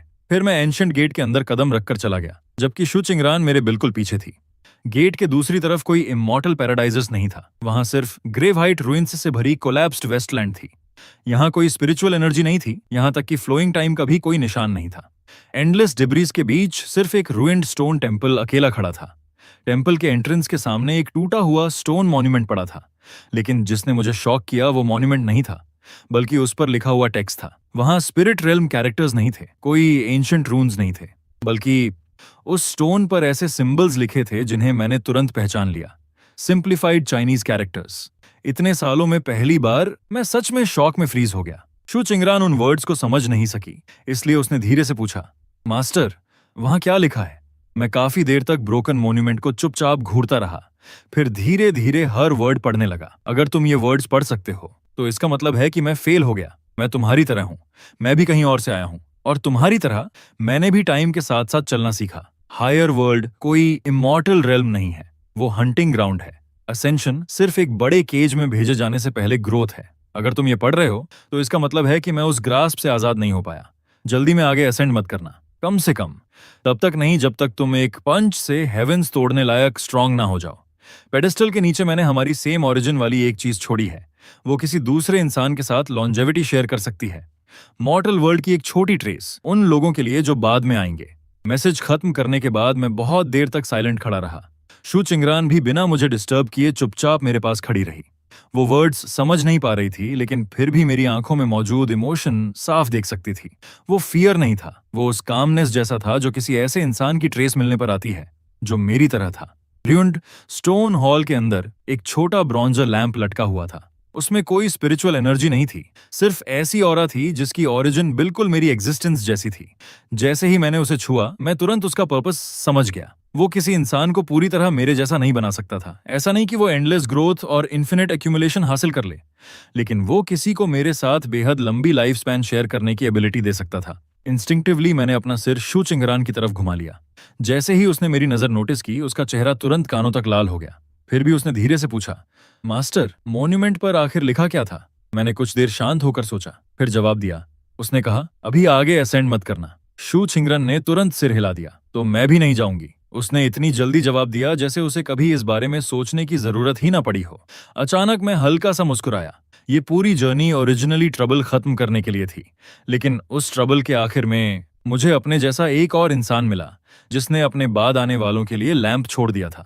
र्यूंड वैली छोड़ने से पहले मैंने आखिरी बार ग्रेव हाइट रूइंस की तरफ देखा। फिर मैंने एक पंच मारा, पूरा सील्ड वर्ल्ड ओससप और उसके साथ डायमेंशनल गेट भी पीसेस में टूटकर नथिंगनेस में गायब हो गया। मुझे कोई रिस्क लेने का इरादा नहीं था। अगर वो एंशिएंट एग्जिस्टेंस एक बार बाहर आ चुका था तो कभी ना कभी फिर एस्केप कर सकता था, और जो चीज मेरी पीसफुल लाइफ डिस्ट्रॉय कर सकती थी उसे हमेशा के लिए दफन हो जाना चाहिए था। जब मैं और शु चिंगरन वापस सी ऑफ हिडन अर्थ पहुंचे, तब भी चारों ग्रेट फैक्शंस के मास्टर्स उसी जगह घुटनों पर झुके हुए थे। उनमें से किसी की हिम्मत तक नहीं हुई सिर उठाने की। ऑनेस्टली मुझे उनसे ज्यादा कुछ कहना भी नहीं था। मैंने बस एक सेंटेंस छोड़ा और शु चिंगरान के साथ मुड़कर चल दिया। रास्ते में वो खुद को रोक नहीं पाई और धीरे से हंस पड़ी। उस रात मैं कोर्टयार्ड में बैठकर चुपचाप टी बना रहा था। मैंने छोटा ब्रॉन्ज लैम्प स्टोन टेबल पर रखा, फिर धीरे से उसे शु चिंगरान की तरफ सरका दिया। यहाँ अभी एक चीज बची है, मैंने धीमी आवाज में कहा। ऐसी चीज जो किसी इंसान को बहुत बहुत लंबे समय तक जीने दे सकती है। फिर मैंने हेल्पलेस एक्सप्रेशन के साथ जोड़ा, प्राइस बस इतना है कि फ्यूचर में उसे हर दिन मेरा चेहरा देखना पड़ सकता है। ऑनेस्टली काफी ट्रबलसम लगता है। शु चिंगरान पूरी तरह फ्रीज हो गई। वो उस छोटे ब्रॉन्जस लैंप को घूरती रही और उसकी आंखें धीरे धीरे लाल होने लगीं। 100 साल से ज्यादा, जब वो सिर्फ 10 साल की थी तब से लेकर आज तक, वो इसी पल का इंतजार कर रही थी। इंतजार कि आखिर मैं पहली बार ऐसे फ्यूचर की बात करूं जिसमें वो शामिल हो। उसने तुरंत लैंप को नहीं छुआ। इसके बजाय उसने सीधे मेरी आंखों में देखा और गंभीरता से पूछा, मास्टर, क्या इसे मुझे एक्सेप्ट करना माना जाएगा? मैं काफी देर तक टी कप पकड़े साइलेंट बैठा रहा और कोई जवाब नहीं दिया, लेकिन शु चिंगरान अचानक फिर भी मुस्कुरा दी। फिर उसने धीरे से ब्रॉन्ज लैंप को अपने हाथों में पकड़ लिया। मूनलाइट कोर्टयार्ड पर सॉफ्टली गिर रही थी और उसकी आंखों को इल्यूमिनेट कर रही थी, जैसे उनमें काउंटलेस शैटर्ड स्टार्स छिपे हों। उस रात विंड ब्रिज टाउन में कोई हेवनली ट्रिबुलेशन नहीं हुई, कोई स्ट्रेंज फिनोमिनन नहीं हुआ, कोई अर्थ शैटरिंग मिरेकल नहीं हुआ। वहां सिर्फ एक छोटा लैंप था जो कोर्टयार्ड में चुपचाप जल रहा था, और वो लैंप पूरी रात जलता रहा। कई साल बाद भी स्पिरिट रेल्म के लोग सी ऑफ हिडन अर्थ की बैटल के बारे में बातें करते रहे, उस स्ट्रेंज मैन के बारे में जिसने इमॉर्टल वाइटैलिटी तोड़ दी और एंशंट बीइंग्स को बेयर हैंड से फाड़ डाला। कुछ कहते थे कि मैं हायर वर्ल्ड में असेंड कर चुका हूं, कुछ मानते थे कि मैं किसी सेक्रेड लैंड में छिपा हूं, और कुछ इंसिस्ट करते थे कि मैं इंसान ही नहीं बल्कि किसी एंशंट सुप्रीम एग्जिस्टेंस का रीइंकारनेशन हूं। लेकिन कोई भी ये इमेजिन नहीं कर सकता था कि वही आदमी जिसने पूरे स्पिरिट रेल्म को टेरर में डाल दिया था, इस वक्त विंड ब्रिज टाउन में स्टोव के पास बैठा सीरियसली ये स्टडी कर रहा है कि हेवनली येलो कॉल्ड्रन के ब्रोकन हैंडल्स से पानी जल्दी कैसे उबाला जाए। दूसरी तरफ कोर्टयार्ड में शू चिंगरन सनलाइट के नीचे हर्ब्स सुखा रही थी, जबकि पास में बच्चे हंसते खेलते दौड़ रहे थे। स्टोन मॉन्यूमेंट पर लिखे कैरेक्टर्स समय के साथ धीरे धीरे फेड होने लगे थे। मैं डोरवे पर चुपचाप खड़ा ऑर्डिनरी मॉर्टल लाइफ को अनफोल्ड होते देख रहा था, और अचानक मुझे महसूस हुआ कि शायद चीजें ऐसे ही परफेक्टली फाइन हैं। शायद एक दिन मैं सच में ऊपर के हेवेंस को फाड़ दूंगा, लेकिन आज नहीं। आज मैं सिर्फ एक विलेज चीफ था जो नेबर्स, सबॉर्डिनेट्स और इस बात की चिंता कर रहा था कि किसका चिकन फिर किसी और के कोर्टयार्ड में घुस गया। इनविंसिबिलिटी, इमॉर्टैलिटी, वर्ल्ड्स के पार छिपे सीक्रेट्स, ये सब बाद में भी इंतजार कर सकते थे। आखिर मेरे पास बहुत समय था, और इस बार मैं अकेला नहीं था।